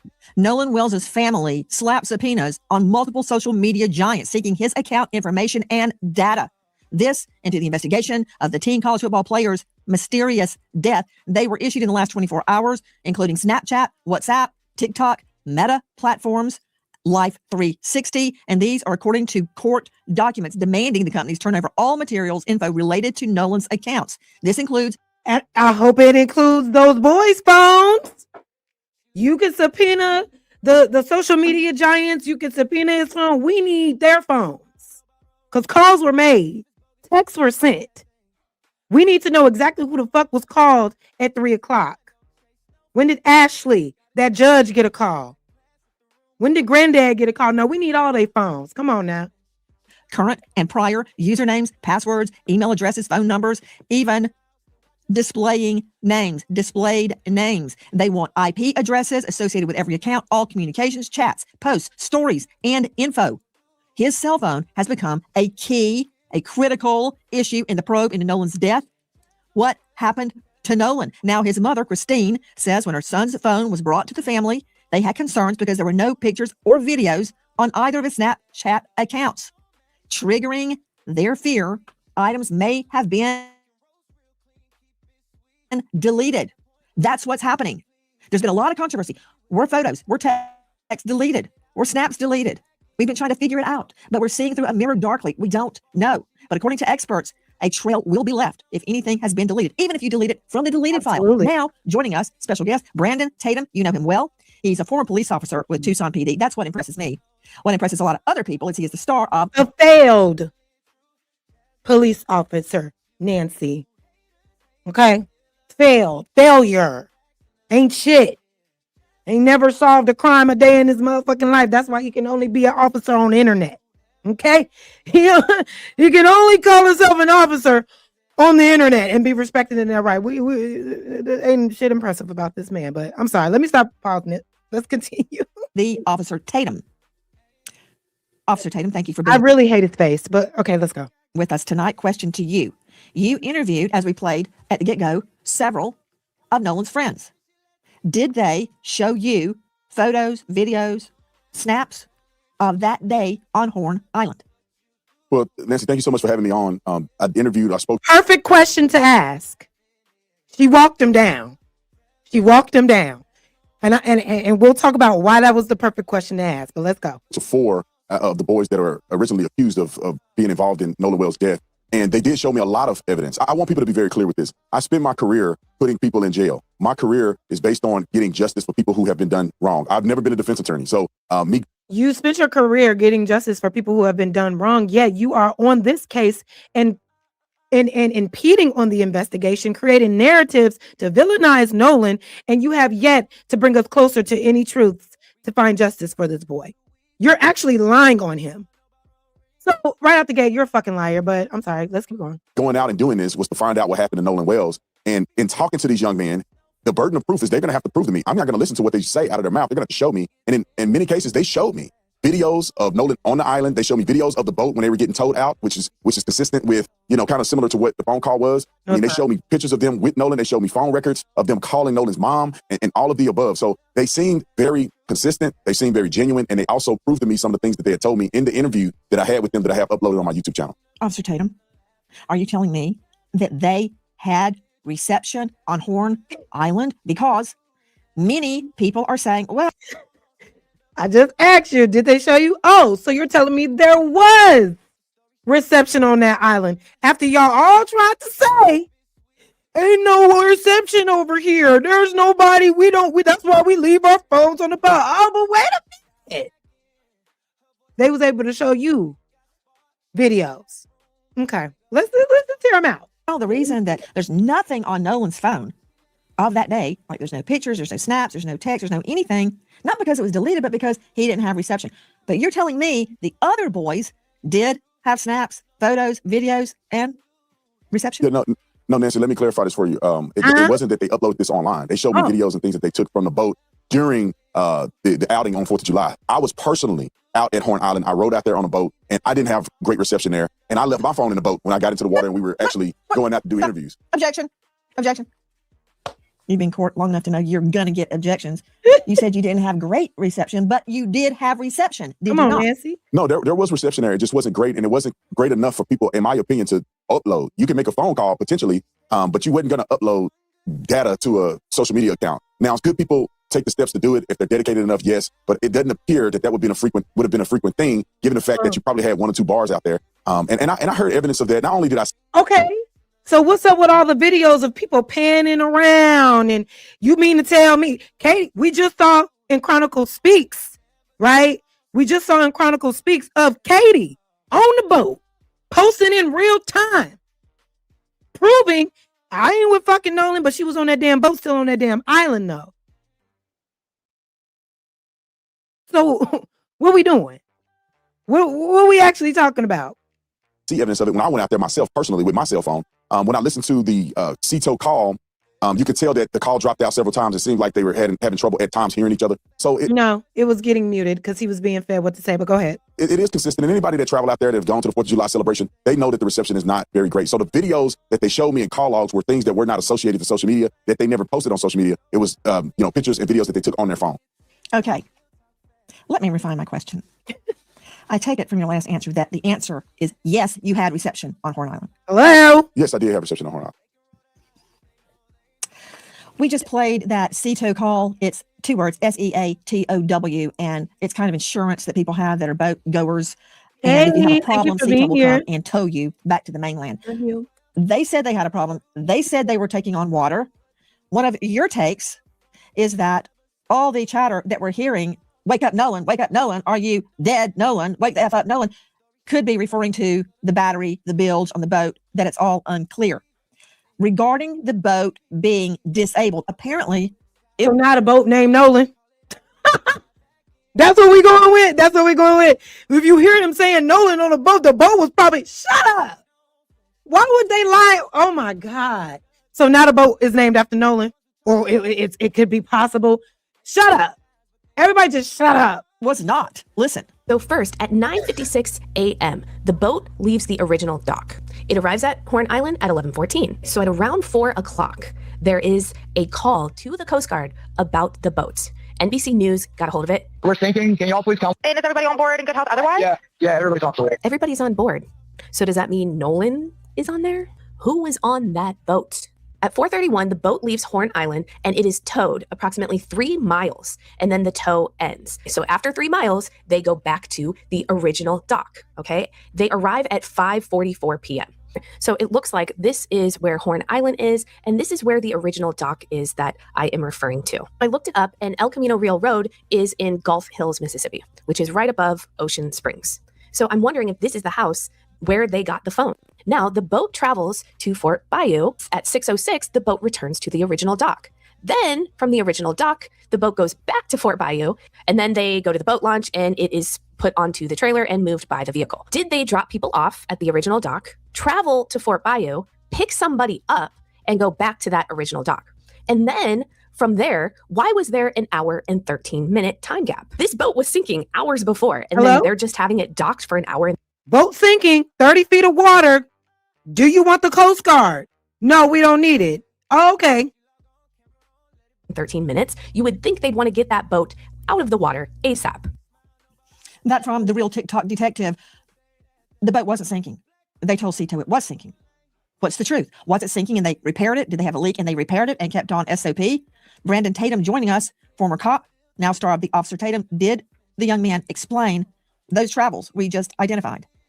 Yeah, 100% they did that. I wish that people on the internet would have had an opportunity, and they can go look at the interview that I did with Warren, but they had an opportunity to actually talk to these young men to get this in perspective, because some people have no idea how boats function and how they work. They explained to me, they took me on a boat and showed me exactly where they went, where they docked, where did they, stop at, how did they get the bilge pump and the water out of the boat and all of the above. So they were sinking, they were taking on water. The water came up high enough that the batteries weren't working. They had to get a tow to kind of tow them out. You can see the young lady saying about 3 miles out. It's a complicated boat jargon, but they ended up getting It's not that complicated. They called off the tow and had Bart allegedly pulled him out. But also, at the same time, it still doesn't add up because the boat is sinking. But according to the GPS coordinates, they were going back and forth to different docks in a sinking boat that was taking on 30 feet of water. So at one point, did they empty the boat and was able to go back to normal to make all of these stops? Shut up. They ended up getting it to the point where they could run the water out of the boat through a hole in the boat that they ended up plugging. They explained all this. Anybody that does boating know exactly what they're talking about if you hear them explain it on the interview. So they have an explanation for all of these things. And not only that, Nancy, they showed me video of them on the boat, and Nolan was not on the boat. Nolan was not on the boat log. And there are people who saw Nolan on the island closer to around 6 p.m., which is far after they left, far after this phone call was made. I saw text messages from the young lady that Nolan was with, the young lady named Katie. I saw her text messages. In her text messages, she said that she heard the boys yelling for Nolan to get on the boat. He did not. She said in her text message that she did not see Nolan get on the boat he came on, which was Wyatt's boat, which is the boat that was sinking and they ended up leaving on. So it wasn't just a state. Here's a video right now. Clear as day. No service though, right? But again, you keep talking about Katie. Katie did not leave with that boy, and neither did his friends. So who are the people that claim to saw him after both Katie and his friends, his so-called friends, left him? That's what we need to figure out at this point. Statement that they made on a podcast, they were actually showing me evidence to the contrary of what the mainstream YouTubers and some media outlets are putting out to people at large. And so I wish that people would go watch the interview or at least take some time to listen to these boys' statements. And I'll say this, Nancy, too. I wish that the family would have taken the time, or at least Benjamin Crump would have taken the time to reach out to the lawyers or reach out to these young boys to get their statements so they're not wasting their time. Shut up. First of all, they need to be coming at the family. They need to be doing everything in their power to communicate with that family and give them all the information. But literally, once they found out Nolan was missing, they went into hiding. They were not forthcoming with a lot of information. And we all watched these interviews, Officer Tatum. That boy did not give you any information. He talked to you in circles. Okay? There was nothing. It was all just, I didn't do it. We don't know. I didn't do it. We don't know. But I saw him at 3. But then again, we called the Sportacito at 4:30, and that's what we was calling for. Stop. Those interviews did more harm than they will ever do good. But this is what's expected from you, because you're going to kiss that white ass is what you're going to do. You're going to make sure Massa pat you on the head at night before he tuck your ass in and stick that. Let me stop. Let's continue. Sending everybody on a rabbit trail when they could have just talked to these boys. And they could have, but they refused, because I saw a message from Warren where he called Nolan's mom twice. I've seen messages from Warren's. Of course, after the fact, once they are building an alibi, it only looks right for them to call. But then again, why did you have to call if you knew that he chose to stay on the island by himself with a girl? On the same night. This call wasn't made the next night. Why would you be in such fear that you got to call the Coast Guard and his mom in the middle of the night and say, he's missing, we don't know where he is, though? You ain't asking that, though. Shut up. Stepmother Ashley, where she sent Nolan mom a text saying, please reach out to me whenever you're ready. I would like to talk. Other parents I saw messages from who reached out to Nolan's mom saying, we need to talk. Can we talk? I'm available if you need to talk to us. I do not understand at this point why Benjamin Crump would go out and put misinformation out online when he had the availability to talk to these kids and clear these things up like I did before he presented this to the public. We also reached out to Benjamin Crump 4 times. And on the 5th time, they come back and tell us that the family is not doing interviews. We didn't ask to talk to the family. We asked to talk to the attorney, Benjamin Crump. Why? And the only reason, and this is what's irritating me, you're so passionate you're so passionate about this case, not because you're passionate about finding justice for Nolan Wells, but because you're more passionate about excusing any type of guilt or any type of a suspicion off the boys that he was last seen with. You want to talk to the family of Nolan Wells, who's grieving, who still have so many unanswered questions. You want to what? Reprimand him? Why y'all making it seem like these boys? Fuck you. They see what you're doing. You don't come in peace. You don't have good intentions, and you're actually profiting off of this boy's life. That's what you're really doing, off of this boy's death. Excuse me. So you like, why what the fuck would they call you when you out here defaming Nolan, talking about there was a white substance that he possibly took, and you got all the answers, and you got all the answers to make everybody look innocent. No answers on what actually happened, though. So why would that family want to talk to you about anything when you're not even on their side? Them boys said in the interview, looked you straight in the eye, well, we would feel safe talking to you because you've been on our side. They said it. You've been on our side, Mr. Tatum. So we're just happy that you're on our side. The only side there is Nolan's. I don't give a fuck about these weird ass excuses that these boys are making. These random ass contradicting stories that don't make any sense at all. The fact that y'all are now trying to say that boy was drunk and so high, and you still left him. You still left him by himself. Didn't force him to get on the boat. Any real friend, you finna stay. You about to stay. You're drunk. You're leaving. Or, all right, you about to go over there? I'm getting on that boat. Y'all make sure he good. Y'all make sure she good. Here's her phone. Here's her keys. Except whether it's my homeboy or my homegirl, we're going to look out. Especially if you're incoherent and so drunk. But y'all left him. And that's it. That's all we know. Y'all left him. And it's all your word against the dead, because you're claiming that he said, I wanted to stay, because Katie never said, and that's another thing. Katie never said that, yeah, I heard them telling Nolan to get on the boat, and Nolan said, ... No, all she said was, I heard his friends tell him to get back on that boat, and that was the last time I saw him. She never said what Nolan said after that, though, did she? That's another little piece of the puzzle that we need. Okay, so after you heard, because they claim there's a text that says, yeah, I saw him, and I heard y'all tell him to get back on that boat. So what happened after that? Y'all claim, yeah, Katie heard us tell him. But what did Katie say Nolan said after that? Since y'all was in such close proximity and can hear and see everything, just stop. The bullshit is getting shittier. So we can come together as a community and solve what happened to Nolan Wells, not create and stoke division, which is what I've seen from Tatum, Benjamin that Crump. is exactly what we're trying to do. And I hear everything you're saying. And, I think like a prosecutor, my main goal is to find the truth of what happened to Nolan Wells. And one thing I cannot get away from is the medical examiner. I'm trying to get to tonight's news, which I'm going to get to, but, you were seeing a video from WLOX. Speaking of sinking, is at an alleged issue with the boat bilge. Well, Randy and Bunny on TikTok have their interpretation of that. Watch this. Cito Assistance, Vicky speaking. How can I help you? Hey, we're at the west tip of Horn, and our bilge pump stopped working. We're sinking. Can y'all please come? We have a membership. All right, of course. How far is the water coming up, sir? Can you give me a description? Ankles? Hello? Hey. Yes. How far is the water coming up, sir? It's coming up. We're just sinking. I don't know. Like we're going down now. That from Randy and Bunny on TikTok. Joe Scott Morgan, very quickly before I can get into why the family believes they need subpoenas to social media giants to get the truth about what happened to Nolan's phone. Anybody can say anything after the fact. Those boys may be innocent. They can look like choir boys, angels now, they don't. But I still don't know what happened on that boat, and I still see conflicts. Can they be reconciled? I hope so. But until they are, we're on it. This is what I can't get away from. Control room, please show Joseph Scott Morgan the autopsy diagram of the victim's occipital bone. Okay, I don't care what anybody says. I do not care if an archangel lands on this anchor desk. If he lies to me, I'm using handcuffs for his wrist and a rope for his wings. You hear me? Look at that again. Put it back up. He has deep reddening subcutaneously on the back of his head. Nowhere else. It's not on his neck.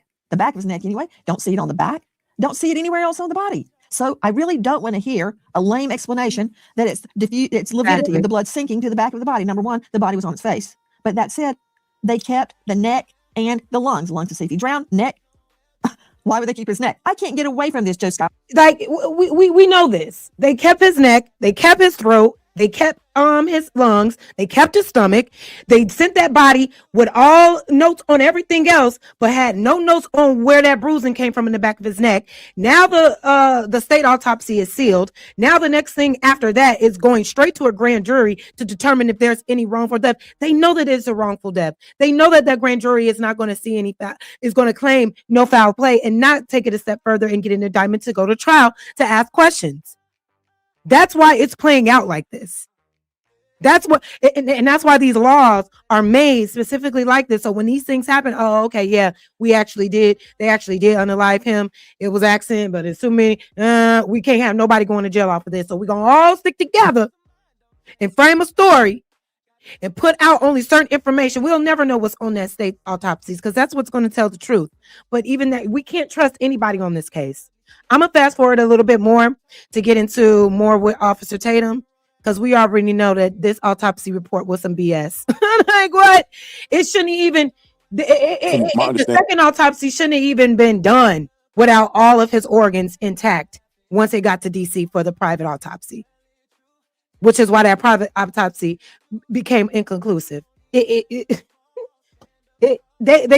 set this up from the very beginning. All but I believe one took a polygraph, and from what was told to me that they all passed, and all of the ones that took a polygraph took one without a lawyer, and they cooperated with law enforcement. So from my understanding, everybody took a polygraph. Why do you say that's from what you understand? Did they tell you they took a polygraph? Because this is it right here. Sense and good luck. Back to Officer Tatum, star of The Officer Tatum on YouTube. Have the friends taken polygraphs?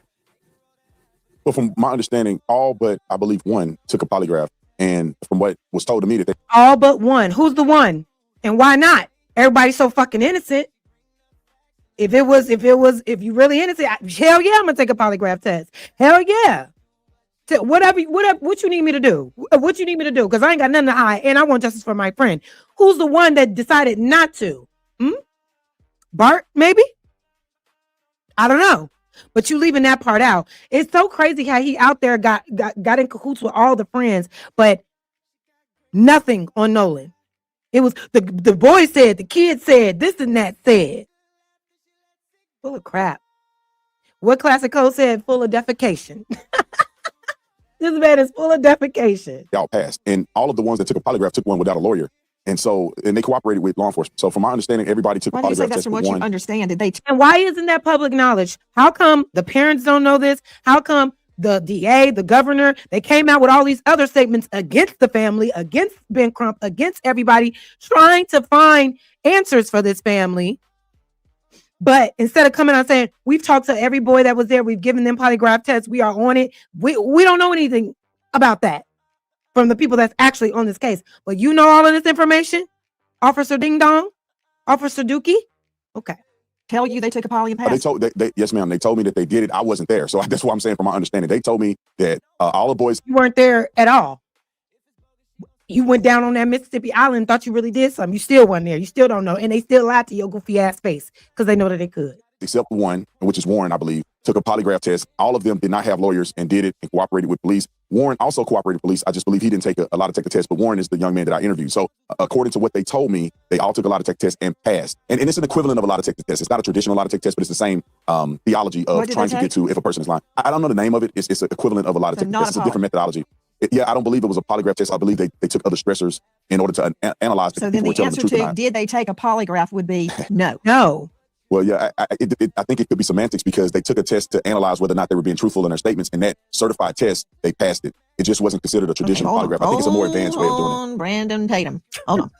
In a nutshell, Joe Scott, there's a difference between a polygraph, which measures all sorts of body signals, your sweat, your breathing, your heart, your blood pressure, all sorts of things, and an audio verification test. Big difference. Yeah. So the audio is you're looking for stressors in the voice, and these people are highly trained to do this. And I'm, look, you know how the courts feel about these tests. Are they admissible or not? But did y'all just see that picture again? I'm just listening and I'm looking. Look, are highly trained to do this. And I'm, again. Everybody, Nolan Wig got a drink in his hand. We can't see his hand. All these white boys. Another picture, and this looks like a whole different day, a whole different time. All these white boys he with, though, got drinks in his head. But on this day, Nolan was heavily intoxicated. Nolan was drinking. Ain't seen a picture of him holding a drink. A drinker gonna have a drink in their hand, is all I'm saying. You know what I mean? You catch me on a boat, you might see a drink in mine. Because I'm a drinker. Drinkers, there's always gonna be signs that they drink. You know what I mean? Whether it's recreationally, or in settings like this, especially in pictures on beaches and pools, we want to show you not one photo. He said that they went on there last year with Nolan, and it was all good. He didn't get belligerent and drunk and want to stay in, though, right? Okay. How the courts feel about these tests, are they admissible or not? But I think that going to Brandon's point, the fact that they have taken these, at least those named allegedly. Hold on, pause it. Hold on.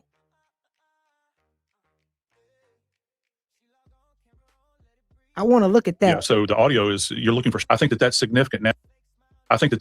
Look, you know how the courts feel about these tests. Are they admissible or not? But I think that going to Brandon's point, the fact that they have taken these, at least those named allegedly have taken. Look at that. Drinks. He's spilling drinks all over him. That shit came by fast. And I wonder if that was intentional. Here we go. This mug got drink all over his chest. They laughing about it. They're laughing about it. Drink here, drink there. Nolan ain't got shit but a laugh. And a smile, which is what y'all always say he had. Stop playing with me. At least those named allegedly have taken these, according to him.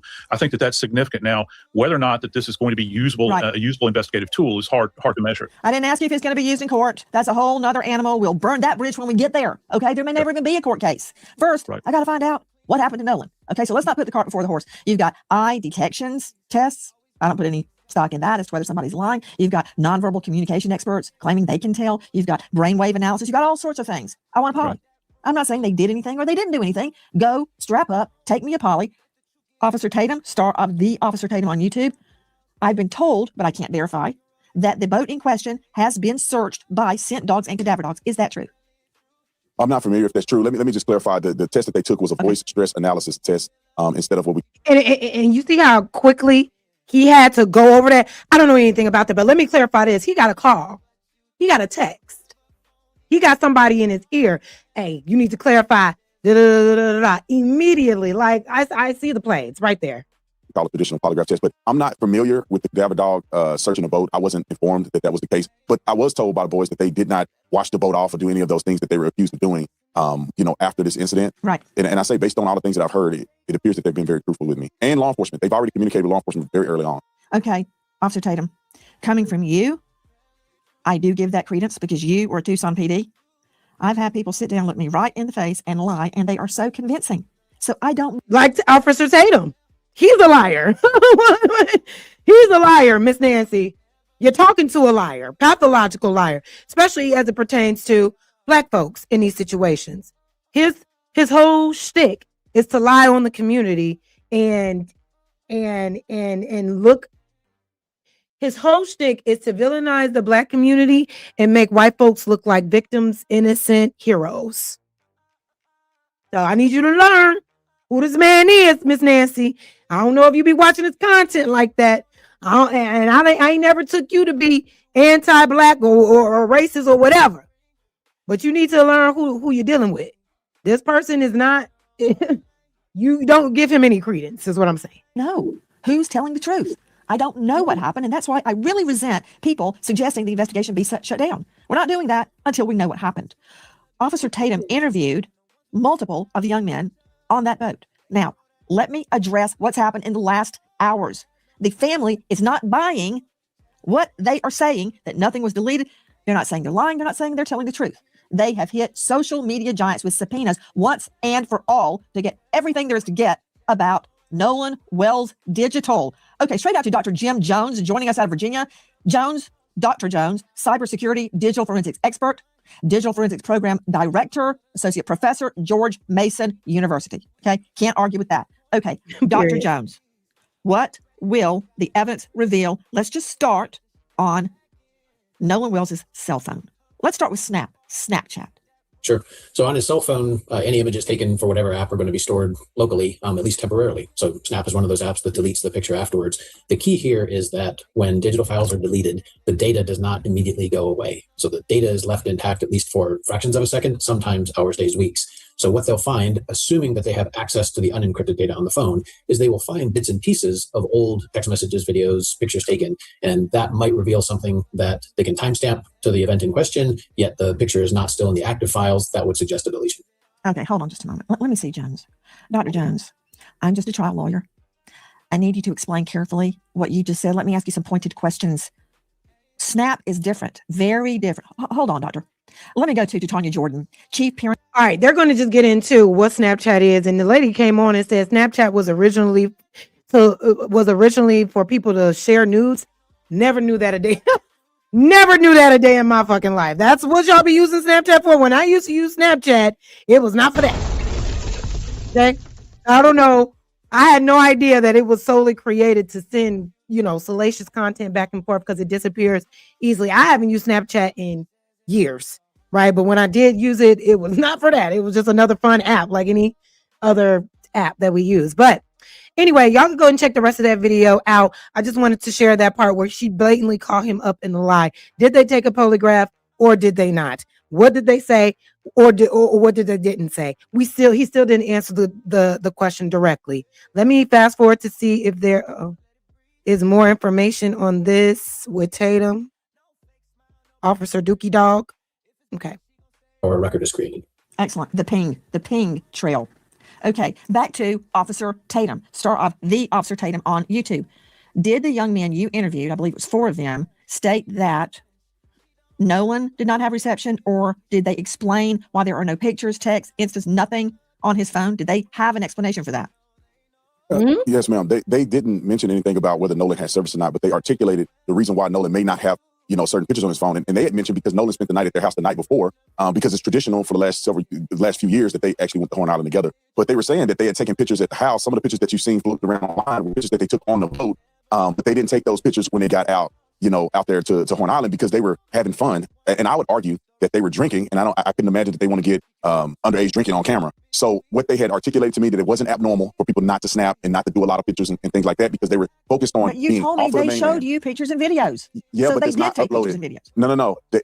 It's not a lot of pictures and they weren't uploaded. So when you're talking about Snapchat, you're talking about a platform where people are uploading images and pictures to produce to the world. What they showed me were things that they had recorded on their phone, and it wasn't a lot of different things because most of what they did was drinking and having fun in the water. And so, what they had articulated to me as well is that it's not abnormal for people not to snap. It's not abnormal for you not to have your phone. And Nolan wasn't the only person that left his phone on the boat. They also mentioned to me, and you can see it in the interview that they did, was that they had no reason to touch Nolan's phone. They weren't thinking about Nolan's phone when they thought. No shit, Sherlock. Of course they're going to tell you that.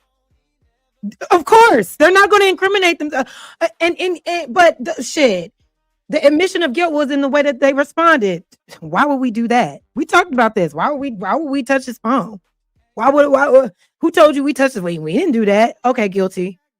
What would be the reason? We don't have his password. What would be the reason? There's a lot of reasons why you would touch his phone if you committed a crime against him. And y'all talking about everybody else had their phone on the boat, but yeah, everybody was able to retrieve their phone. Again, why didn't you ask them, boys? Why isn't Nancy or anybody else asking this to Officer Retard? Okay, shout out. No shade to the retard nation, but this one is one we don't like. However, why isn't anyone asking him why you had warrants in across from you? You knew he wasn't wanted to leave. Why didn't you force him to take his phone back? Because clearly there are moments where you can have your phone in the water because where y'all docked at on that island was shallow, right? It's not like everybody needed a life jacket. It was hella people in that water because it wasn't that deep. So it's very easy for you to take your phone off one boat, put it on another one. Your friend wanted to leave without you. Why did y'all feel it was smart for y'all to take his phone? But you knew better not to ask that, right? The boat was sinking, and when they got to the house, it was no incident when it comes to Nolan getting his phone back to the friend and parent. You're going far afield from my question. Let me redirect you back to their phones. Nolan has nothing on his phone. They have pictures and videos on their phones. You told me that they exist, whether they posted them or not. So they were taking pictures and videos. Don't you see why Nolan's mom is concerned? What he's saying is this. Everybody was taking photos, maybe, but because of the lack of service, which we now know it was service out there. You can get a call through, you can post, right? But what he's trying to say is, no. They were using their phone, but they just weren't uploading. Okay, let's say that was true. No photo at all from that day on Nolan's phone, even if it wasn't uploaded, even if he didn't post it. Everybody else was snapping and saving, is what it sounds like. Snapping and saving and not uploading, right? But when we get Nolan's phone back that same day, no record of it on his phone at all whatsoever. Not in the snap stories, not just in a general photo album on iPhone or what have you. Nothing of that day at all, posted or not. And they know their kid. They're saying our kid lived with his phone, stays with his phone in his hand, always documenting something.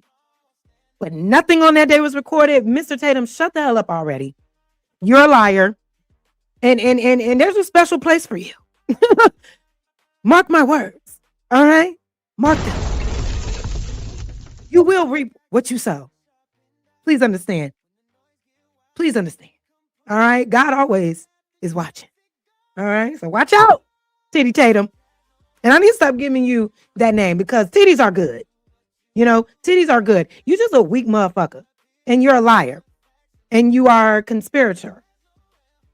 And you don't have good intentions when it comes to this boy's death. But that's my rant. But let's continue. There's nothing on her son's phone? Well, Nancy, it's unclear exactly what the mother is articulating. Because at one point, she's concerned that there's not a lot of Snapchats or social media posting. She did not articulate, or the Benjamin Crump did not mention that there's nothing on his phone. So they're not saying that the phone was wiped and there's no images or anything. She was concerned about his social media frequency, which I believe. No, stupid. She literally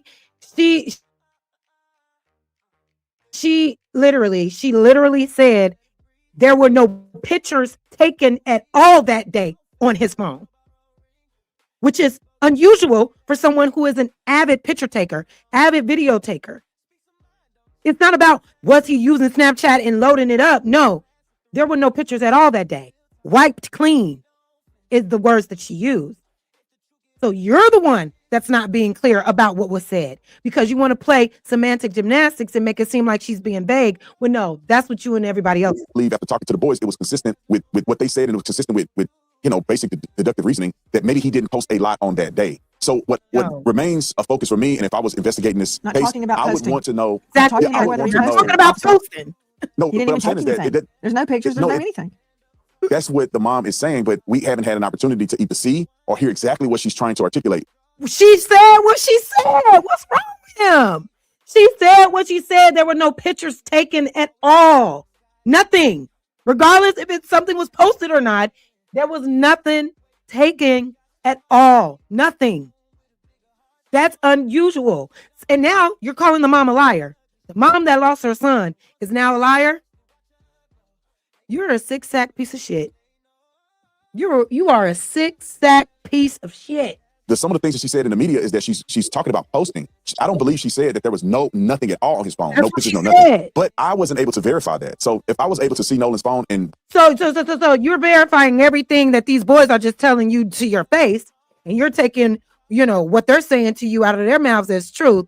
But when his mom opens up her mouth and say, I don't know them boys, number one, or I won't consider them my boy's best friend. And number two, his phone is missing some things in here that usually wouldn't be missing. Now you need clarification. Now you need accuracy. No pushback on what these boys are saying to you. They just being totally honest, but you want to, you don't know clearly what she's trying to say. Shut up. Just shut up. He's an agent of chaos. the mother was able to show me exactly what she's articulating, I'll be able to have a better perspective in comparison to what Warren and the other boys were telling me. So at this point, I only have one side of it, and then I have a fractured perception from what the media or what the mother is saying in the media. Wow. Wow. That's crazy as hell to say. You're getting, let's just hear it one more time. Because that is fucked up. You should be ashamed of yourself. Uh-oh, hold on. Listen to what he's saying. I want you to hear the words coming out of this fool's mouth. Articulate. Some of the things that she said in the media is that she's talking about posting. I don't believe she said that there was nothing at all on his phone. No pictures, no nothing. But I wasn't able to verify that. So if I was able to see Nolan's phone and the mother was able to show me exactly what she's articulating, I'll be able to have a better perspective in comparison to what Warren and the other boys were telling me. So at this point, I only have one side of it, and then I have They didn't tell you shit either. They didn't show you their phones either. They didn't show you Nolan's phone either. You're saying I would be verified if I talked to the mom and was able to see Nolan's phone and see what she's talking about. But right now, I can only go off what these boys say. They didn't show you nothing either. Lame ass.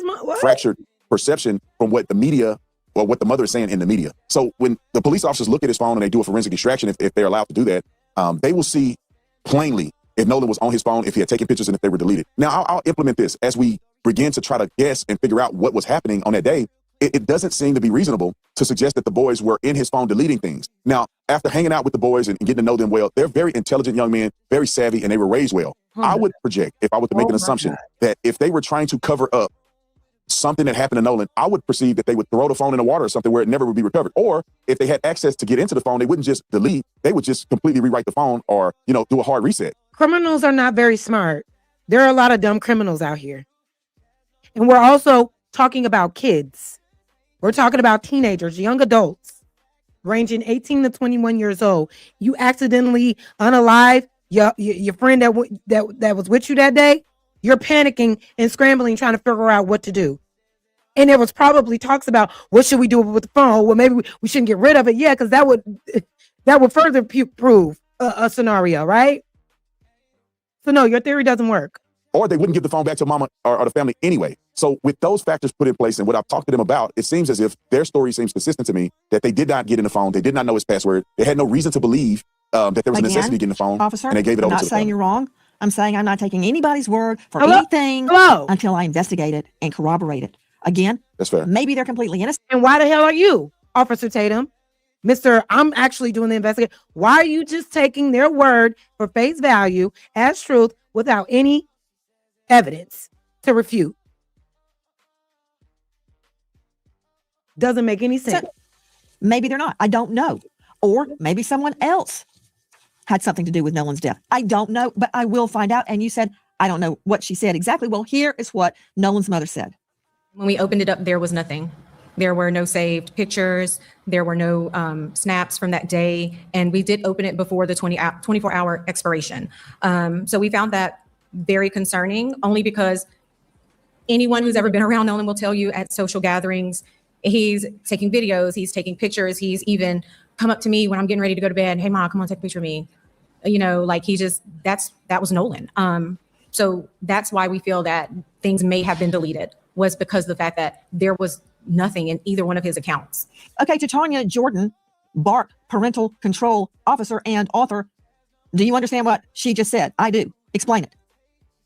Absolutely. When a child dies, every second, every hour, every day matters. Families and investigators need timely access to lawfully requested evidence so they can find answers and hold the right people accountable. And Snapchat claims to respond to most legal requests in 2 to 3 weeks, but critics say some investigations have taken months, which delays justice. Meta, Instagram, right? There aren't many kids on Facebook these days. There's no public average for subpoena response times, but it varies. It varies. And we'll see. Thank you, Miss Nancy Grace. Y'all can go and finish that video. It's about to end anyway. She's just giving us a few more details on how Snapchat works. At the end of the fucking day, this this man, Officer Tatum, came up to discredit everything that Nolan's mom has said about what she's been experiencing in this case. That boy Tristan came out and said, yeah, that's my bro, my homeboy. You sat across from them and was like, how do you feel about her saying that? And gave him the opportunity to defame this grieving mother even further, even more, saying like, oh, I feel like my own community is going against me. I feel like I've been stabbed in the back. That's all you needed. That's all you were looking to do. The grieving mother who is looking for answers, you're trying to discredit anything that she's saying right now, and she doesn't even have much to work with. She doesn't even have much to go off of. And you automatically assuming that she's not being honest about what she's been experiencing with these friends, with the evidence or the lack thereof. But you believe everything these white boys are talking about. Everything. These boys are intelligent. So was Nolan. These boys were raised right. So was Nolan. Never questioned, well, why were y'all underage out there underage drinking? There was no, thought of risks. There was no thought of anything going bad. Y'all out there. And I mean, let's be honest. We've all been young. You know what I mean? We've all had those moments. But out there on a boat with underage kids and alcohol with no adults, allegedly, or the adult, which is Bart, the only 21-year-old that was around, what, he administered the alcohol? Ridiculous. But anyway, let's keep going. I want to talk about the response now. So I'm going to play this video really quickly from, hold on. Yeah, I'm going to do this one first. Wells, the 18-year-old. Because now the parents are coming out, just a little bit responding to what people have been saying in media, online, et cetera, et cetera. So let's get into this video, and then I'll play one with Don Lemon, because that gives us some more information too, because as of yesterday, Don Lemon had Ben Crump and the mom in the car at the same time going live and giving us some more perspective. And then he asked them about Ben Crump and what the mom had to say in response. But let's just get into it. With the autopsy results inconclusive, rumors continue to swirl around the death of Nolan Wells, the 18-year-old who was found dead after boating with his friends on 4th of July weekend. Wells' parents and their attorney, Ben Crump, spoke with Chris Cuomo earlier tonight, and Nolan's mother said there's only one question she wants answered. Watch. At the end of the day, we would want what any parent would want, which is answers to find out what happened. They also listened to part of an interview that Brandon Tatum did with one of Nolan's friends, and here's how Nolan's stepfather responded to it. You heard that kid Trace in the interview say that he was friends with Nolan and that you guys would know him. Do you know him? Do you recognize him? No, I don't. Just because you park your vehicle in someone's yard doesn't mean that they have to know you.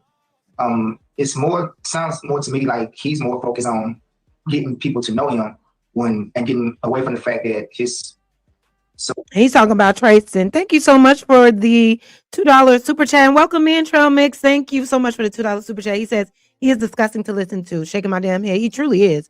I told you this man got a punchable face. Your day gonna come. Your day gonna come. Okay, you're gonna come around the wrong people, come across the wrong people. You're gonna end up like a Chud the Goofy. You're gonna end up like Jake Lane. getting beat the fuck up in the streets.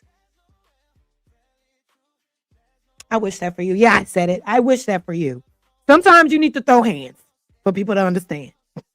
Sometimes you need to throw hands for people to understand. What do I say? They ain't gonna feel us until they feel us, but let's go. So-called best friend is not here anymore. Brandon Tatum is the host of the Officer Tatum Show, and like I just mentioned, he spoke with some of Nolan's friends. He joins us now. Brandon, thank you for being here. So first, just your reaction to Nolan's stepfather saying he doesn't recognize his friend Trace, who you interviewed, basically alleging that you didn't know him very well at all, if at all. It's slightly disappointing. I mean, I don't know these people, to be honest. I don't know who's really friends or not. I'm just going off of what Trace told me. Tracy shared pictures of him. Oh, you don't know these people. I'm just going off of what people told me, but you're not discrediting anything, the people that you're actually talking to and what they're saying. You're literally running with it.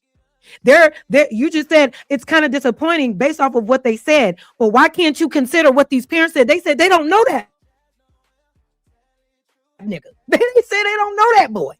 They're like, why are you claiming our son? We don't know you like that. But that is what's disappointing. Why? Because it's not in alignment with these white boys and what they want you to believe? Just shut up. With Nolan at prom, he told me he not only just parked the car outside, he had been over Nolan's house multiple times, and he also gave Nolan a ride to school on multiple occasions. So it's very confusing. I don't know why a young man would say that he's friends and literally be emotional when he talked about Nolan. These boys lacked, was the emotion in the room with us? Between him and Warren, who both sat like this the entire interview. And probably holding under their underarms because they was probably sweating. Okay, they probably had puddles under there because they're nervous because they know they in there being forced to say certain things. They're already rehearsed. They're trying to remember their story. They're trying to remember their alibi. Sitting there with all this tension, not a tear was dropped, not a choke up in a let me get my thoughts together. Nothing. They came on there on the defense. Emotion where, nigga. Stop it. I mean, he literally cried and teared up off camera, and I felt like it was very genuine. And for the parents to say that they don't know him at all and won't even consider the fact that he believed he was friends with Nolan, it's very shocking to me. And I don't know if they're being genuine because you don't always know your children's friend. What makes you think he's being genuine? You want to say and claim that they're not being genuine? They're the liars. The people with the dead son are lying about who their sons were friends with. And they seem like they're a very close family from what it looks like, from what's being presented to us. They know what's going on. They in the mix with their son. They're active in his son's side, right? They know who his friends are. They know where he go, where he coming back from. If them parents say they not his friend, baby, them not their friends. Period. And like the parents said, just because you park your car and you kick it sometime, nah. Y'all carpool to school together? Nah. Y'all were close acquaintances. They named who his best friends were. You're not. But you're not questioning why they would say that to them, though. Why would you claim to be their friend and his mama is saying that? But you're questioning why they would deny it. Just shut up. Right. Or are they still trying to Hey, take a shot every time I say shut up. I feel like I'm saying it a lot tonight. hold on to this agenda that no one who disagrees with the narrative of racism can possibly be associated with them because it destroys their money. Well, I'm not saying the parents' money grift, but Benjamin Crump's money grift. Yeah, I mean, we heard from Nolan's parents, and of course his mother. Any parent would want to know what happened, and she expressed that. But there are motives with Ben Crump and his history. There are lawsuits now suing his friends and social media companies fueled by Ben Crump. Do you think that he's helping this family or hurting them in their quest for answers? Well, Katie, I think he's destroying the reputation of this family and also hurting this investigation. The fact that's what you're doing. That's what you're doing. If he's filing a lawsuit on the friends, it's because we need more information that y'all are withholding. Now I need to look a little deeper into exactly what this lawsuit is about. But you are the one defaming this family. You're the one that's perpetuating lies and weird ass conspiracies, trying to make it seem like Nolan was high and drunk and he was grown enough to make his own decisions. But you're not questioning his homeboys that decided to leave him there high and drunk without any of his belongings and then took their time lawyering up and hiding off of social media and then in addition to making weird ass calls for alibis, going back out there to and fro from dock to dock on a damn sinking boat. None of that is a question to you, but the latter isn't. Okay. Put out the autopsy prematurely when law enforcement didn't even put out the autopsy. It can convolute the investigation. Because now when you interview witnesses, you don't know if they are saying things because they saw it on television or have they genuinely had an experience. Only they would have if they were actually there at the scene. And then also, I want to believe his mother. I don't have any reason necessarily, because I don't know her personally, to believe that she would just lie. But when I look at the facts, why wouldn't she communicate with with Warren and their family? What are the fucking facts? What are the facts? What facts do you have that his mom don't? They showed me text messages. They showed me phone calls where they called and reached out to her. And if I personally want to know what happened to my child, the first person I'm going to talk to is the people who last saw him alive. I don't understand why they take the position of saying it's us versus y'all. And now you want to subpoena phones and do things like that, which are going to take, I don't know, months for it to come out. And they may not even be granted. I mean, you got to think Nolan was an adult. He wasn't a kid. So some of these social media platforms may not even grant them access to his account if they don't have somewhat of a legal search warrant. So I just wish that they would have come together as a community and got to the bottom of this, got information, and then shared it to the public instead of, making a divisive thing up front. Yeah. It's not a divisive thing. They had to come out immediately because the state of Mississippi was dragging ass on finding answers for this boy. Literally. When your friend group lawyers up, and that's another question you didn't ask them. Why did y'all feel the need to lawyer up immediately? Why did y'all deactivate those social media accounts? You're not questioning them, but you want to question the steps that this mother and that father is taking, seeking answers and justice for their son. And you feel like they should do it a certain type of way. And I don't give a fuck if it's given racial tension, if it's given racial motivation or racial biases. Yeah, we need to talk about that. We need to put that on Front Street. Why are you working overtime? We need to come together. They're not coming together with them, though. They're not doing anything to show solidarity. That DA came out and said, basically, bitch, y'all ain't finna rush me. We ain't gotta give y'all no type of information if we don't feel like it. We'll do it on our own time. If we do it y'all way, it's going to obstruct justice. Which is, we're just going to sweep this under the rug and cut a check and be done with it. That governor came out going against, nothing was ever in alignment with trying to find real answers. Nothing. Now, Brandon, we're still waiting on the toxicology report, but from interviews with Nolan's friends, we do know that drinking heavily was involved and that Nolan Wells was drinking. And you have on good authority that drugs potentially could have been involved as well. You also visited the island. Just what are your takeaways from what we know about the conditions there and the status of the investigation? Well, at this point, and I always encourage people to wait until the full investigation is out before you make a conclusion or a determination of whether somebody's guilty or not.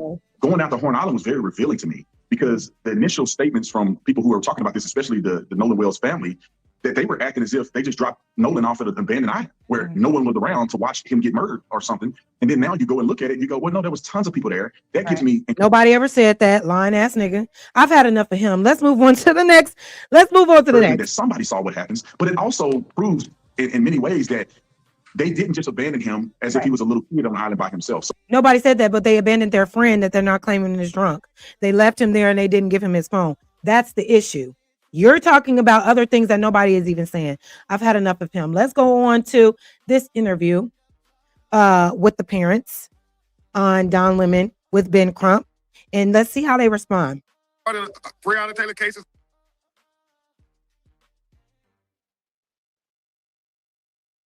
Okay, yeah, I'm gonna start it right here. Thank you for being here. Let's talk about the breaking news. The autopsy from Mississippi is in. And so what does that mean? When do you find out? Have you heard anything from them? We were made aware that the autopsy was complete. Because media started calling us, and I know the district attorney's office have reached out to the family, but we did not get a chance to talk to them before the news told us the autopsy was complete. We are scheduled to have a meeting with the district attorney's office. Oh, so they were told that the autopsy will complete by the news. So the DA in that coroner's office didn't even tell him? Jail. Immediately. Everybody going to jail. Everybody going to jail, and they're going to hell, and they're going to jail again. Next week, whether that means they're going to reveal the autopsy results is unknown to us, but we're certainly going to inquire because, we have been begging for transparency the whole way. And we've tried to be very transparent with them. And we hope that they will be transparent with us, especially his family. Yeah. So Ben, so And they have yet to do so. And they not release information to you? Because I know that, explain the process, because it goes to a grand jury. Now, do you know if they're going to be transparent with you, or you don't, and how much you think they can or will reveal? Well, I think they can. They can do what they want. You know, we do cases all across America, and the district attorney and the governmental authorities have the authority to release information as they so deem to release it. Don Lemon, you know, they could be transparent, or they can say, well, we're not going to release anything until the grand jury. And then that means we don't know when we're going to see it, because nobody knows when they're going to conclude their report. And George Floyd and Breonna Taylor cases like that, where you had governmental authorities trying to be transparent, they would release information to try to build public trust. What are they going to do in Mississippi? We do not know if they're going to release it. They may say, we're not going to release anything at all until the grand jury, and the grand jury might convene. She does never know. You said the grand jury might convene. You cut out for a second, Ben. They could convene anytime the district attorney's office says that we've completed our investigation. It's all up to them. It could be next week. And you know that's what's going to happen. I need y'all to brace yourselves. I need y'all to really brace yourselves. We're putting all this effort and energy into this case. That's exactly how this shit is going to go. If you don't think that the DA, the judge, the sheriff, the governor picking and choosing that grand jury, come on now. That's exactly how it's going to go. It's up to them to decide, maybe there's foul play, maybe there's not. Do we really want to investigate this? Unfortunately, y'all, just brace yourselves is all I'm saying. That's all I'm 2 or saying. 3 months. We have no control over when the grand jury is convened and when the district attorney decides to release information. Why did it take Mississippi so long to present these results? And do you know why they've been so quiet? And they haven't presented any results. That's the gag. There are no results that have been presented. Why is that? Because there was foul play. It's like ABC 1, 2, 3. Like, what? You don't have to be a rocket scientist, literally, to come to the conclusion of what's going on right now. I don't want to speculate. I know oftentimes they would offer that they're waiting for a toxicology report. So why it took as long as it did, but we hope that they will be transparent with us, because as Dr. Mitchell, who conducted the independent autopsy at the behest of the family, Don Lemon, articulated, he shared that he would not be able to tell if the airways were obstructed, if the lungs were filled with water, because by the time he got Nolan's body, the organs had already been dissected. And so he would have to depend on the observations of the state medical examiner, who would have gotten Nolan's body immediately once they recovered it. I want to ask you, so that's the only way. And that's why I'm like, how could that just be a thing? How did we just let that happen and let that slide and say, well, we got the body back, but we got it back without the organ, so we can't make it. So stop everything now until we get those organs back. That part I'm not understanding.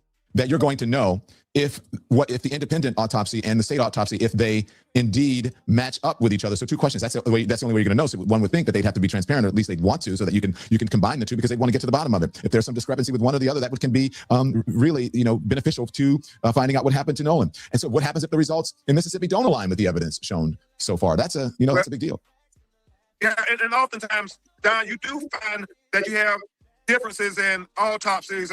I know I've handled several cases where the state medical examiner concludes one thing and an independent medical examiner concludes another. And then you have to put it before a grand jury and they decide. Or even more profound, the matter then goes to an actual jury trial in whether it's criminal proceeding or not, or civil proceeding. And so it really is about what you said, trying to be transparent with one another and seeing if we can figure out why you get these conclusions. And remember this, Don, autopsy is not the end all. It's still other factors that are important as well. Remember, Dr. Roger Mitchell said, even if the conclusion is he died from a drowning, then the questions become, what was the condition of his body before he entered the water? Was he conscious or was he unconscious? Was he forced into the water or was he not forced into the water? So all of these become very important variables as you look at it.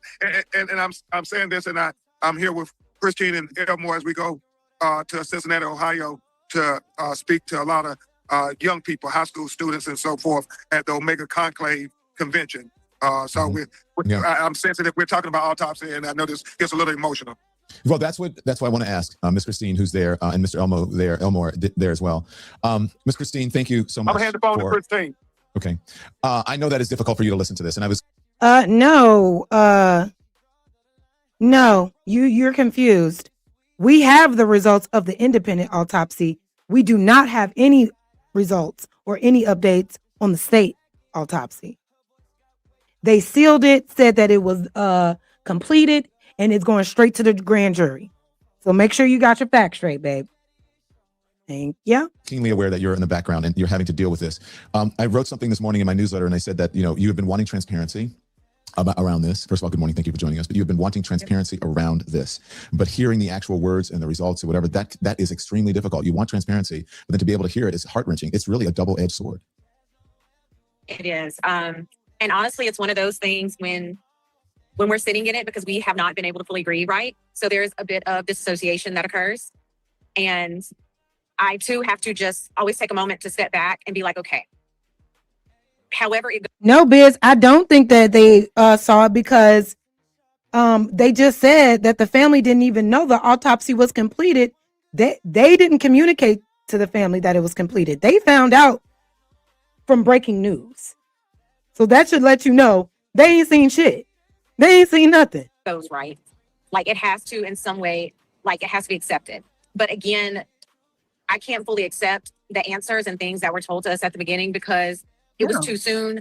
There was no investigation. Stories did not align. And so for people to say, hey, why can't you just accept it as a drowning and be done, and those things that have occurred. But, that's why we needed that independent autopsy. We needed to make sure that whatever was found was true. But of course, when you don't have the complete picture, that also, kind of makes you question even more, like, what exactly are we dealing with? And we need that. Like my husband and I, our family, we need those questions answered. When you got the news that the autopsy, for the state autopsy was done, what went through what was that like for you? What did you think? I said, oh, wow. But then again, like Attorney Crump said, the DA did reach out. Actually, I had texted the victim's advocate, Amanda, saying, hey, were there any updates with the autopsy? I know the coroner told us it takes about 2 to 3 weeks for the toxicology report to come back, which I know that was kind of the main thing they were stressing. And so then I think that afternoon, so today is what? So I think that was maybe a day or two ago, the DA had called and I missed the call. And by the time I saw it, it was too late, and I wasn't going to call her at 9 o'clock because I've had to change the settings on my phones because of the harassing phone calls I've been getting. I want to talk to you about all of that. But just one more thing before we go into that. I just spoke with Ben about transparency. What are you hoping from Mississippi, whoever's? No, you're saying, first of all, you heard what she said. She had to make the call to get the update, right? So they didn't update her. She had to make the call. And all they told her was that the autopsy is completed. They did not share with her any other details in regards to that completed autopsy, which is suspect as fuck. Releasing this information, whether it be the medical examiner's office, the state, or the DA, what would you like from them? You want to hear everything, I'm sure. I would like for everyone to just do their job. I would like for everyone to treat this as if this was their child or their family member and give us the same honesty, transparency, and respect that they would expect for them or their family. Amen. Now, can we talk about the other stuff? You went there, so I feel like I can go there because I've been bothered by it. We've been reporting on it. It's disgusting. I'm going to start with one thing, and then I'll talk about the harassment of you, especially as a mother, and then as a medical professional.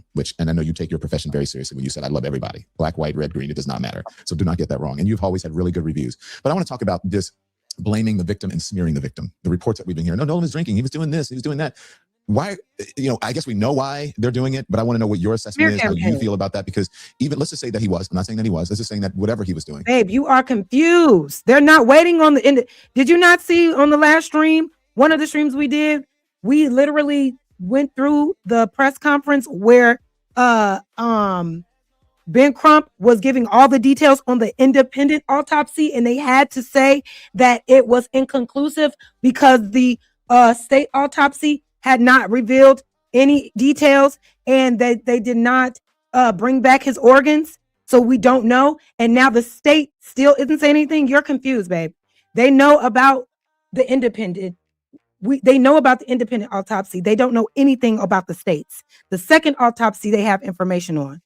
You're confused. Please don't piss me off. That doesn't mean that you have to die. then that doesn't mean he was the only one. Exactly. And what do you think young people do? On my senior trip, I was, out there, right? So I'm just saying, kids have fun. So what does that have to do with anything? That's what I don't understand. What's your assessment on this? Honestly, I feel like that is a way, which we've seen this before, right? Pattern recognition. We've seen this where things have happened, especially when we talk about the Black community. And, after the death, it's a smear campaign. It's, what can we find out about this person? What can we say? And, that's something, my family and I, especially my husband and I, we definitely do not appreciate. But, we can't fight everyone that wants to have an opinion. But also, too, it's part of society that has been allowed to occur, which is it's gut-wrenching at best. Because if you were in our situation, how would you feel if there were millions of people who are saying, oh, hey, well, he was at an island, he was heavily drunk. And again, even with the drinking, there are so many conflicting stories, only because I have spoken with adults who knew Nolan very well, coaches that were out there. One in particular, I think he told me he saw Nolan somewhere between like 2:45 and 3:30. He was like, Christine, yeah, we talked for a while. We talked about college. We talked about his life, his plans. And he was like, he was perfectly fine. Because I think it had bothered him too that there was this narrative of, oh, he was sloppy drunk. Like and it started at the very beginning. It was, oh, he was sloppy drunk. And I'm like, but was he though? Or is this a narrative that you guys want to use to kind of have us just accept that it was a drowning? Absolutely. That's exactly what they want. Are you prepared for whatever it is? I know that's tough. That's a yes and no question. Honestly, it's hard to be prepared in any way with the way we have been thrusted onto the national stage and just kind of everything. And it's going to take a long time. So even, God willing, when we do get honest, transparent answers, right? Even when we get those answers, it's still going to take a moment, not even a moment. It's still going to take a while for us to digest and really accept that. Because again, and this is just me now speaking from a medical standpoint, we're kind of stuck in one of the stages of grief because we don't have answers. And that's the thing people don't understand. Everyone grieves differently. You hit those stages of grief at different times. And sometimes you feel like they might go on at the same time. But right now we're kind of just stuck and we can't move forward because we don't have answers. So when you talk, so you just said, you heard what she said, PZ. We can't move forward because we don't have answers, which is a clear indication that they were not transparent about what was on that state's autopsy. Again, we only have the results of the independent autopsy out there, which concluded that it was inconclusive. State still sealing, still hiding, saying that y'all won't know these results until it gets to the grand jury, if the grand jury decides that there was foul play. Talk about all the things that have been spread. There is this officer, I hate mentioning his name, a former officer who's a far right wing, who's been doing the interviews and has been saying, go ahead. Yeah, I'm not even going to comment on Brandon Tatum. No. I respect that. And that's the right answer for everybody, I believe. And I feel like, because I mentioned him, I'm like, why did I even mention him? Because he doesn't deserve a platform. No, he does not. So let's talk about the people, the young men that he's been interviewing. They're saying they're his best friends. Some of them you said that you don't know. One of them even said, oh, Nolan would be outraged by the way his parents are handling this. And I'm like, wait, what? Like, why on earth would somebody go on and say that about a grieving family? Again, distraction. We're not even going to address them or that man. We only want the truth. Again, at the end of the day, I'm going to say it like I've been saying it. The only question we have is what happened to Nolan. That's what we need to know. That's it. That's all. Dad, you've been here. We saw you yesterday with not only speaking up for your son, but for others as well who have been involved in mysterious deaths. That was a very emotional moment for you, and the vulnerability I saw there. What do you want to say to folks who are, your wife is getting, threats, she's being harassed. Those families have been treated like they're a nuisance by police departments, according to the reporting. What do you want to say to America about this? Like my wife said, just from a parent standpoint, we just want to know what happened. We want a fair and thorough investigation, just like the other families, because we hurt just like them.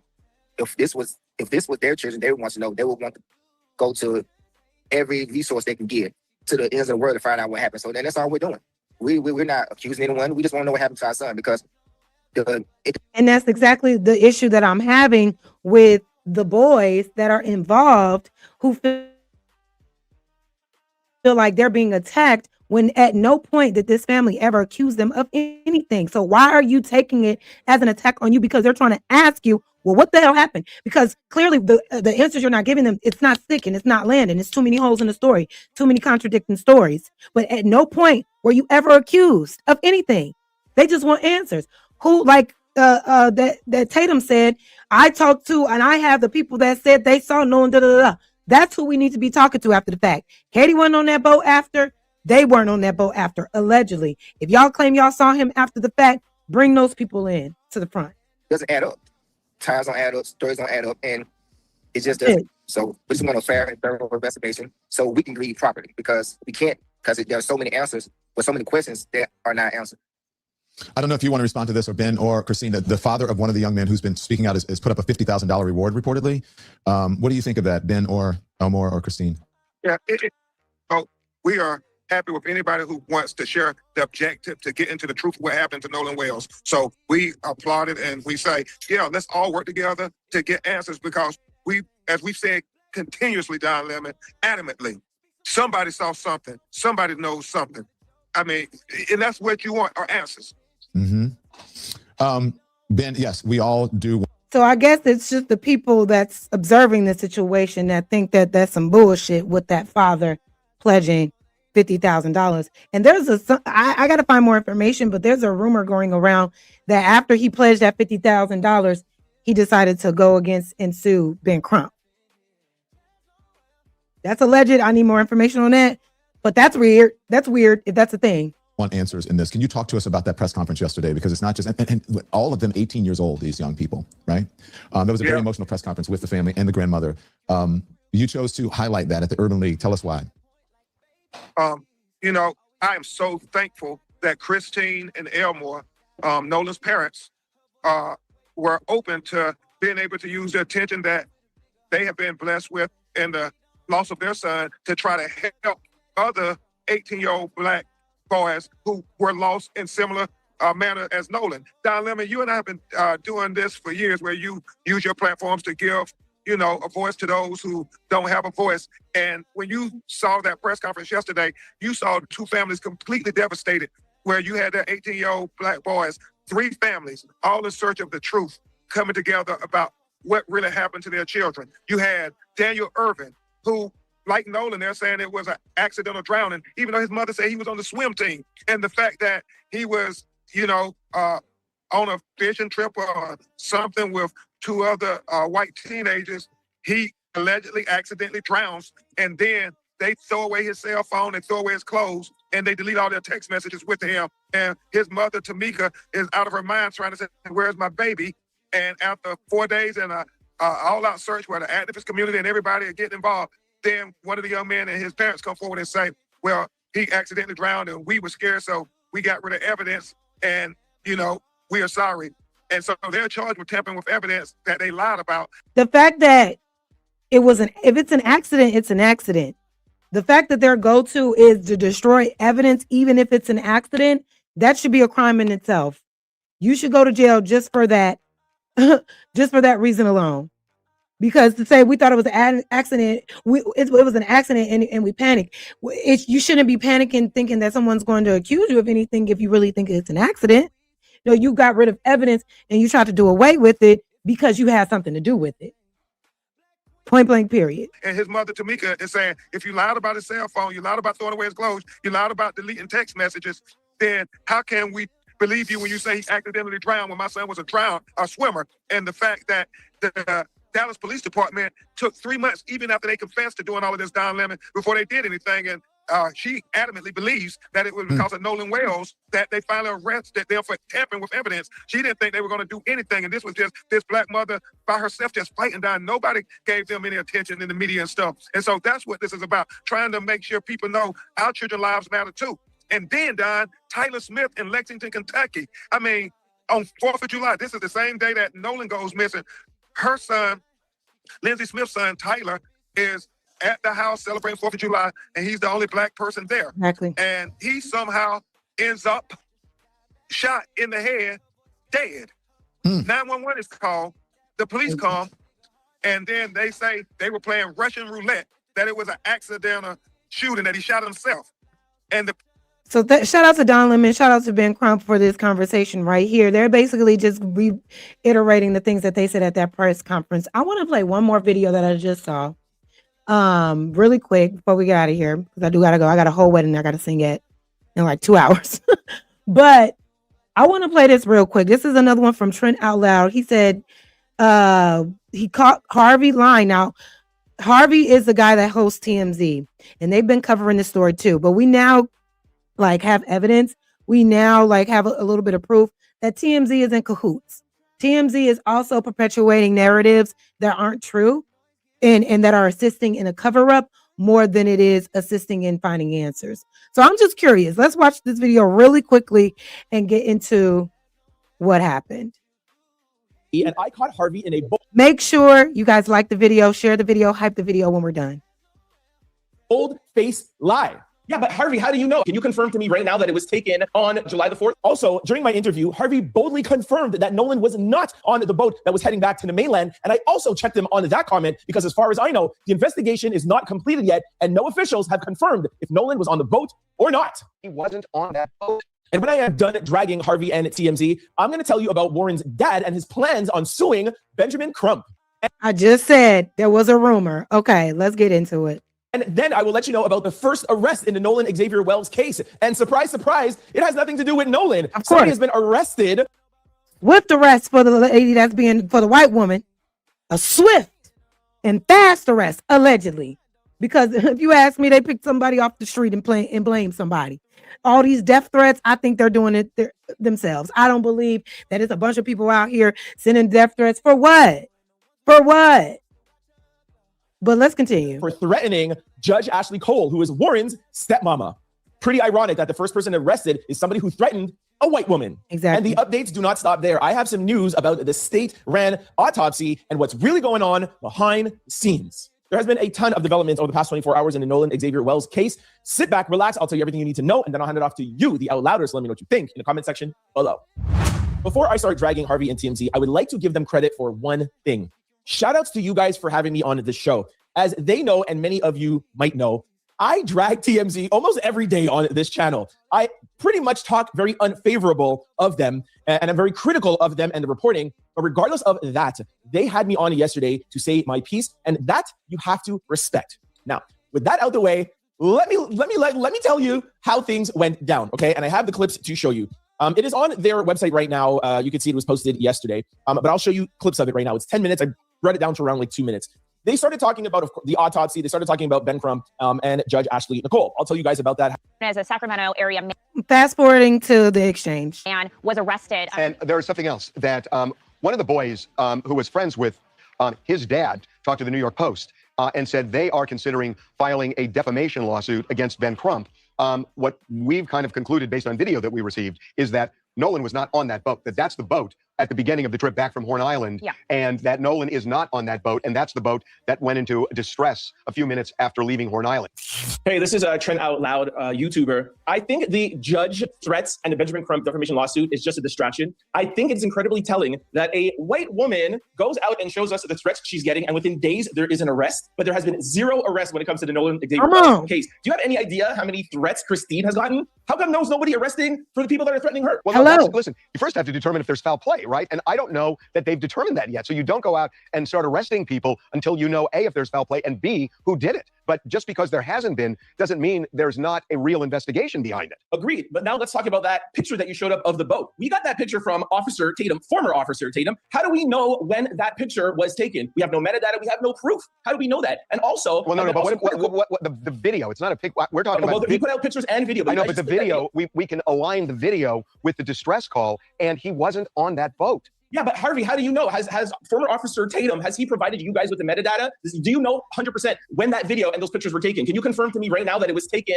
on July the 4th? That's what we have concluded based on everything we've looked at, metadata, talking to people, and aligning it with the distress call. Yeah. Now, look, anything is possible.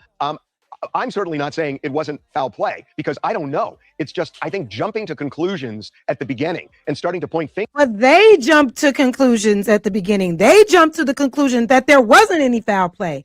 They jumped to the conclusion that he was drinking heavily without a toxicology report. They jumped to conclusions without any autopsy reports. But now you're saying we can't jump to a conclusion and assume that what they're telling us is the truth because of a video, a random sketchy video that proves that he wasn't on the boat. We're aware that he may not have been on that boat the entire time, but we also know that boat came in and out of different docks after it was said to have been sinking over a period of time. They could have dropped that boy body off at any point and then took that picture, but you're not considering any of that. You're only considering what you're being told off of one side.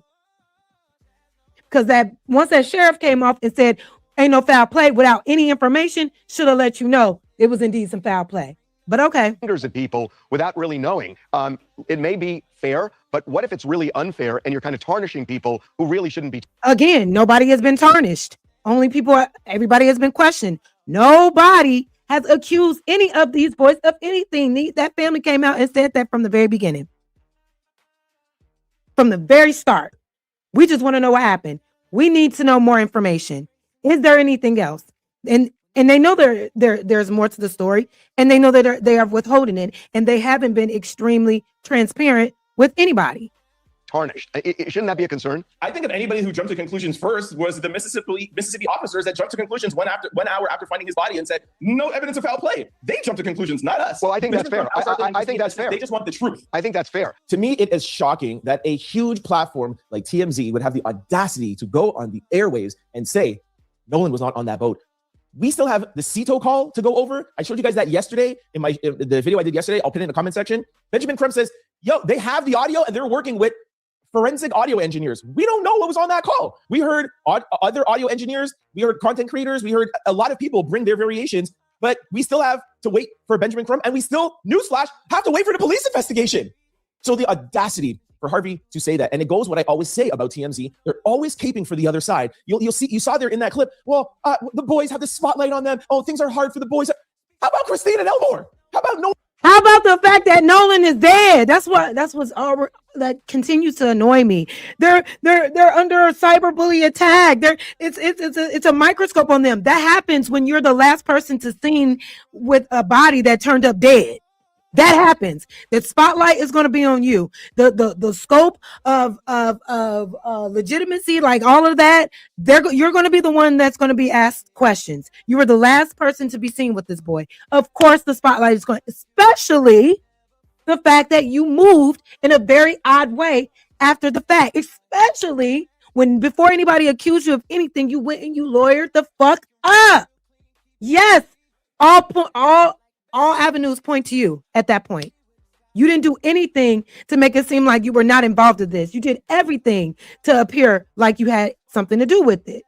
Nolan's family. How about the fact that Nolan is not here? Exactly. Now, we don't know who was involved and who was not involved, but no, sorry. I'm not wasting my time feeling sorry for the boys that had Nolan's phone and didn't give it back right away, who didn't call right away, who left Nolan there, and regardless, whatever they had, their involvement or not, they left him there. Exactly. You don't go out with your boys. You don't go out with your best friends anywhere and just leave them, much less a secluded island that you can't get off of without a boat. Exactly. I don't go to the club and leave my friend. If he's, oh, yo, I'm waiting. No, listen, if you meet up with another group of friends that I know, I'll leave you. But no, you met up with a girl. No. And especially, there's reports, and we don't know this yet, but he could have been drinking. That's even more. No, we're not doing that. Exactly. And these are not big grown men. They're 18 years old. So I could go on forever. You guys have watched my videos before, or some of you must have. I'm gonna fast forward a little bit so we can talk a little bit about this lawsuit that Warren's father is coming out with after he made that pledge. So I'm gonna fast forward, you guys. You guys know about the information.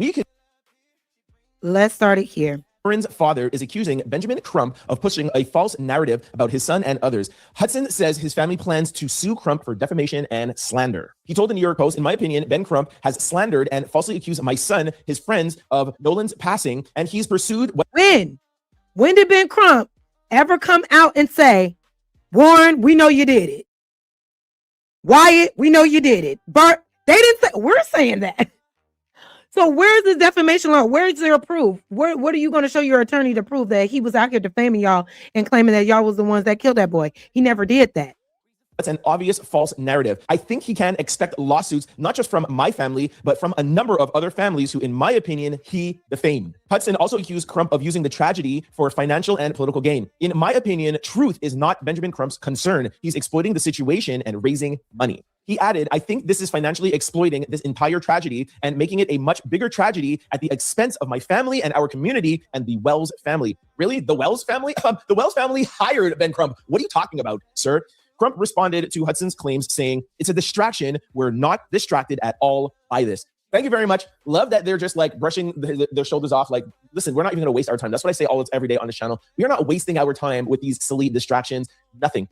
Where's Nolan's throat? What's going on with the autopsy? You want to wait to hear from Benjamin Crump for the CETO audio. And that is it. Like all of this, oh, we're suing, or we're doing this, the judge, whatever. No. Doing everything else, but actually trying to find answers for Nolan. That's it. You have the audacity right after you pledged $50,000. $50,000 for somebody to come forth to the truth. Now you want to sue Nolan's defense attorney. Now you want to sue his civil rights attorney, the people that are advocating for them, because you claim you're being defamed now? Stop it. And again, you were never defamed. Your son was never, it never came out of anybody's mouth that your son did anything. They just said, we need answers. And like this family is saying, that shit was a distraction. Shout out to Trent Out Loud. I'm gonna play a little bit more of this. The focus should be on Nolan's parents and Benjamin Crump. I say this every day, and I love that Benjamin Crump is not paying this any attention. Now, let's move on to the next distraction. Judge Ashley Cole. A California man faces a charge after authorities say he sent a message to the judge tied to Nolan Wells' passing. Joseph Dumar was charged with interstate transmission of a threatening communication, carrying up to 5 years in prison. Investigators alleged he used a username, which I'm not going to put out, to threaten Judge Ashley Cole, whose stepson is Warren Hudson, who traveled with Wells before he went missing. The message read, there will be a package coming to your guys' office in the next few days. It's going to blow you away when you see it. Probably best you have the boys with you. And I feel that it's fake. I don't believe it. I think it's fake. To see it as well. That's like very disturbing. It goes on and shows you the other threats, which I am not going to read. I don't want to even give this any more attention. More important. Thank you, Carl, for the $2 super chat. He says, keep on walking the walk and talking the talk, sister. I'm doing my best. Thank you so much for the super chat. Let's go ahead and finish this video up and get on out of here.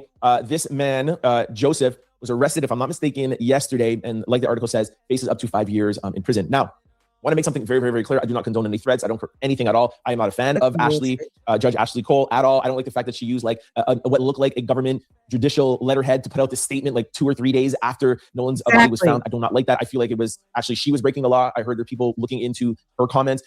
Regardless of all of that, regardless of my thoughts, nobody should be threatened. Having said that, like I said at the top, what about the threats that Elmore's gotten? What about the threats that Christina's gotten? Like, okay, fine, Benjamin Crump and this, whatever. Okay, that comes with the territory. They're public figures. How do you feel?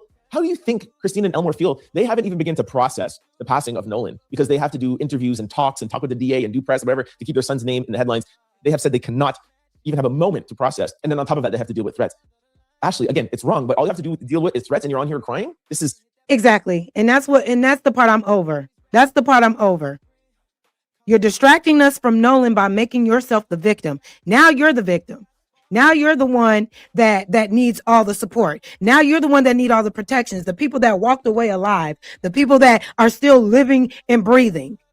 You're more so concerned in the middle of this investigation. Even if it was a threat, that shouldn't have been something nobody else should have known about. But the fact that you all were able to get swift justice over a alleged threat, which, like I said, I don't believe it. I feel like they conjured that up. They put that together themselves. Let's find somebody to blame somebody. I don't believe this shit. I don't. Another distraction to throw people off their scent. Now both Warren's stepmom and his father coming out with lawsuits, coming out with arrests and everything else, going against the family, but also trying to act like you're for the family by pledging $50,000. Stop it. Y'all are liars. Y'all had, if you didn't have anything to do with it, you know more than what you're telling us. You know who did do it. It's very clear. And hopefully more arrests will be coming out, more arrests will be made, because it makes no damn sense that here we are, August 1st, we're a month out now. Not one arrest, not one suspect, nothing that has brought us closer to finding answers for Nolan Wells and how he ended up dead with all of these boys that are now playing the victim in light of his death. I don't like it, and I know y'all don't like it either. And we're going to stay on it as much as we can. There's some other stuff going on in the world, though. We got to talk about it all. So Monday, make sure you meet me back here for a Monday night happy hour. Let me give y'all a round of applause for showing up. Truly, truly, truly appreciate y'all. Oh, wait a minute. Where did I go? Here I am. I really appreciate y'all for being here. Truly. Hold on. Let me remove this. Can I get in the middle? Where's the middle? Oh, here we go. Sorry. So So I appreciate y'all so much for being here. Make sure you hit the notification bell so you can know when I'm going live. Auntie be a little sporadic sometimes. You know what I'm saying? Till we get a lockdown schedule, you just gonna have to be on notice. Turn on the notification bells. Make sure you share the video, like the video, hype this video. Hype this video. And when we come back on Monday, we're gonna talk about names for y'all because I've been thinking, I've been brainstorming. I want to share it with you guys to get you guys feedback and whatnot. Yeah, I'm leaving because so I can do more brainstorming on you guys' names. But come back on Monday, Biz. I'm gonna throw some names out there. Y'all gonna help me figure this out. We're gonna figure this out together, okay? But I have to go, you guys. I have to get to a gig, whole ass gig, that I have to sing at tonight at a wedding. But thank y'all for pulling up on my Saturday show. Please hype this video once it's all said and done. Like, and subscribe, notification bells, all of the above. Do all of the things for Auntie. I'll share the banner before we get up out of here. $ more jazz if you want to donate to the channel monetarily. I appreciate any type of donations that you guys give. Thank you so much for the super chats. And thank you for just showing up and hanging out with your girl, hanging out with Auntie. Until next time, y'all.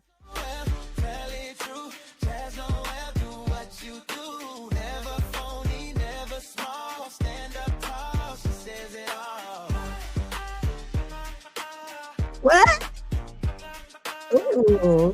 Okay. All right, y'all. Thank you so much. I appreciate you. Bye. When the noise get wild, she stay composed. One good laugh and she lets it go.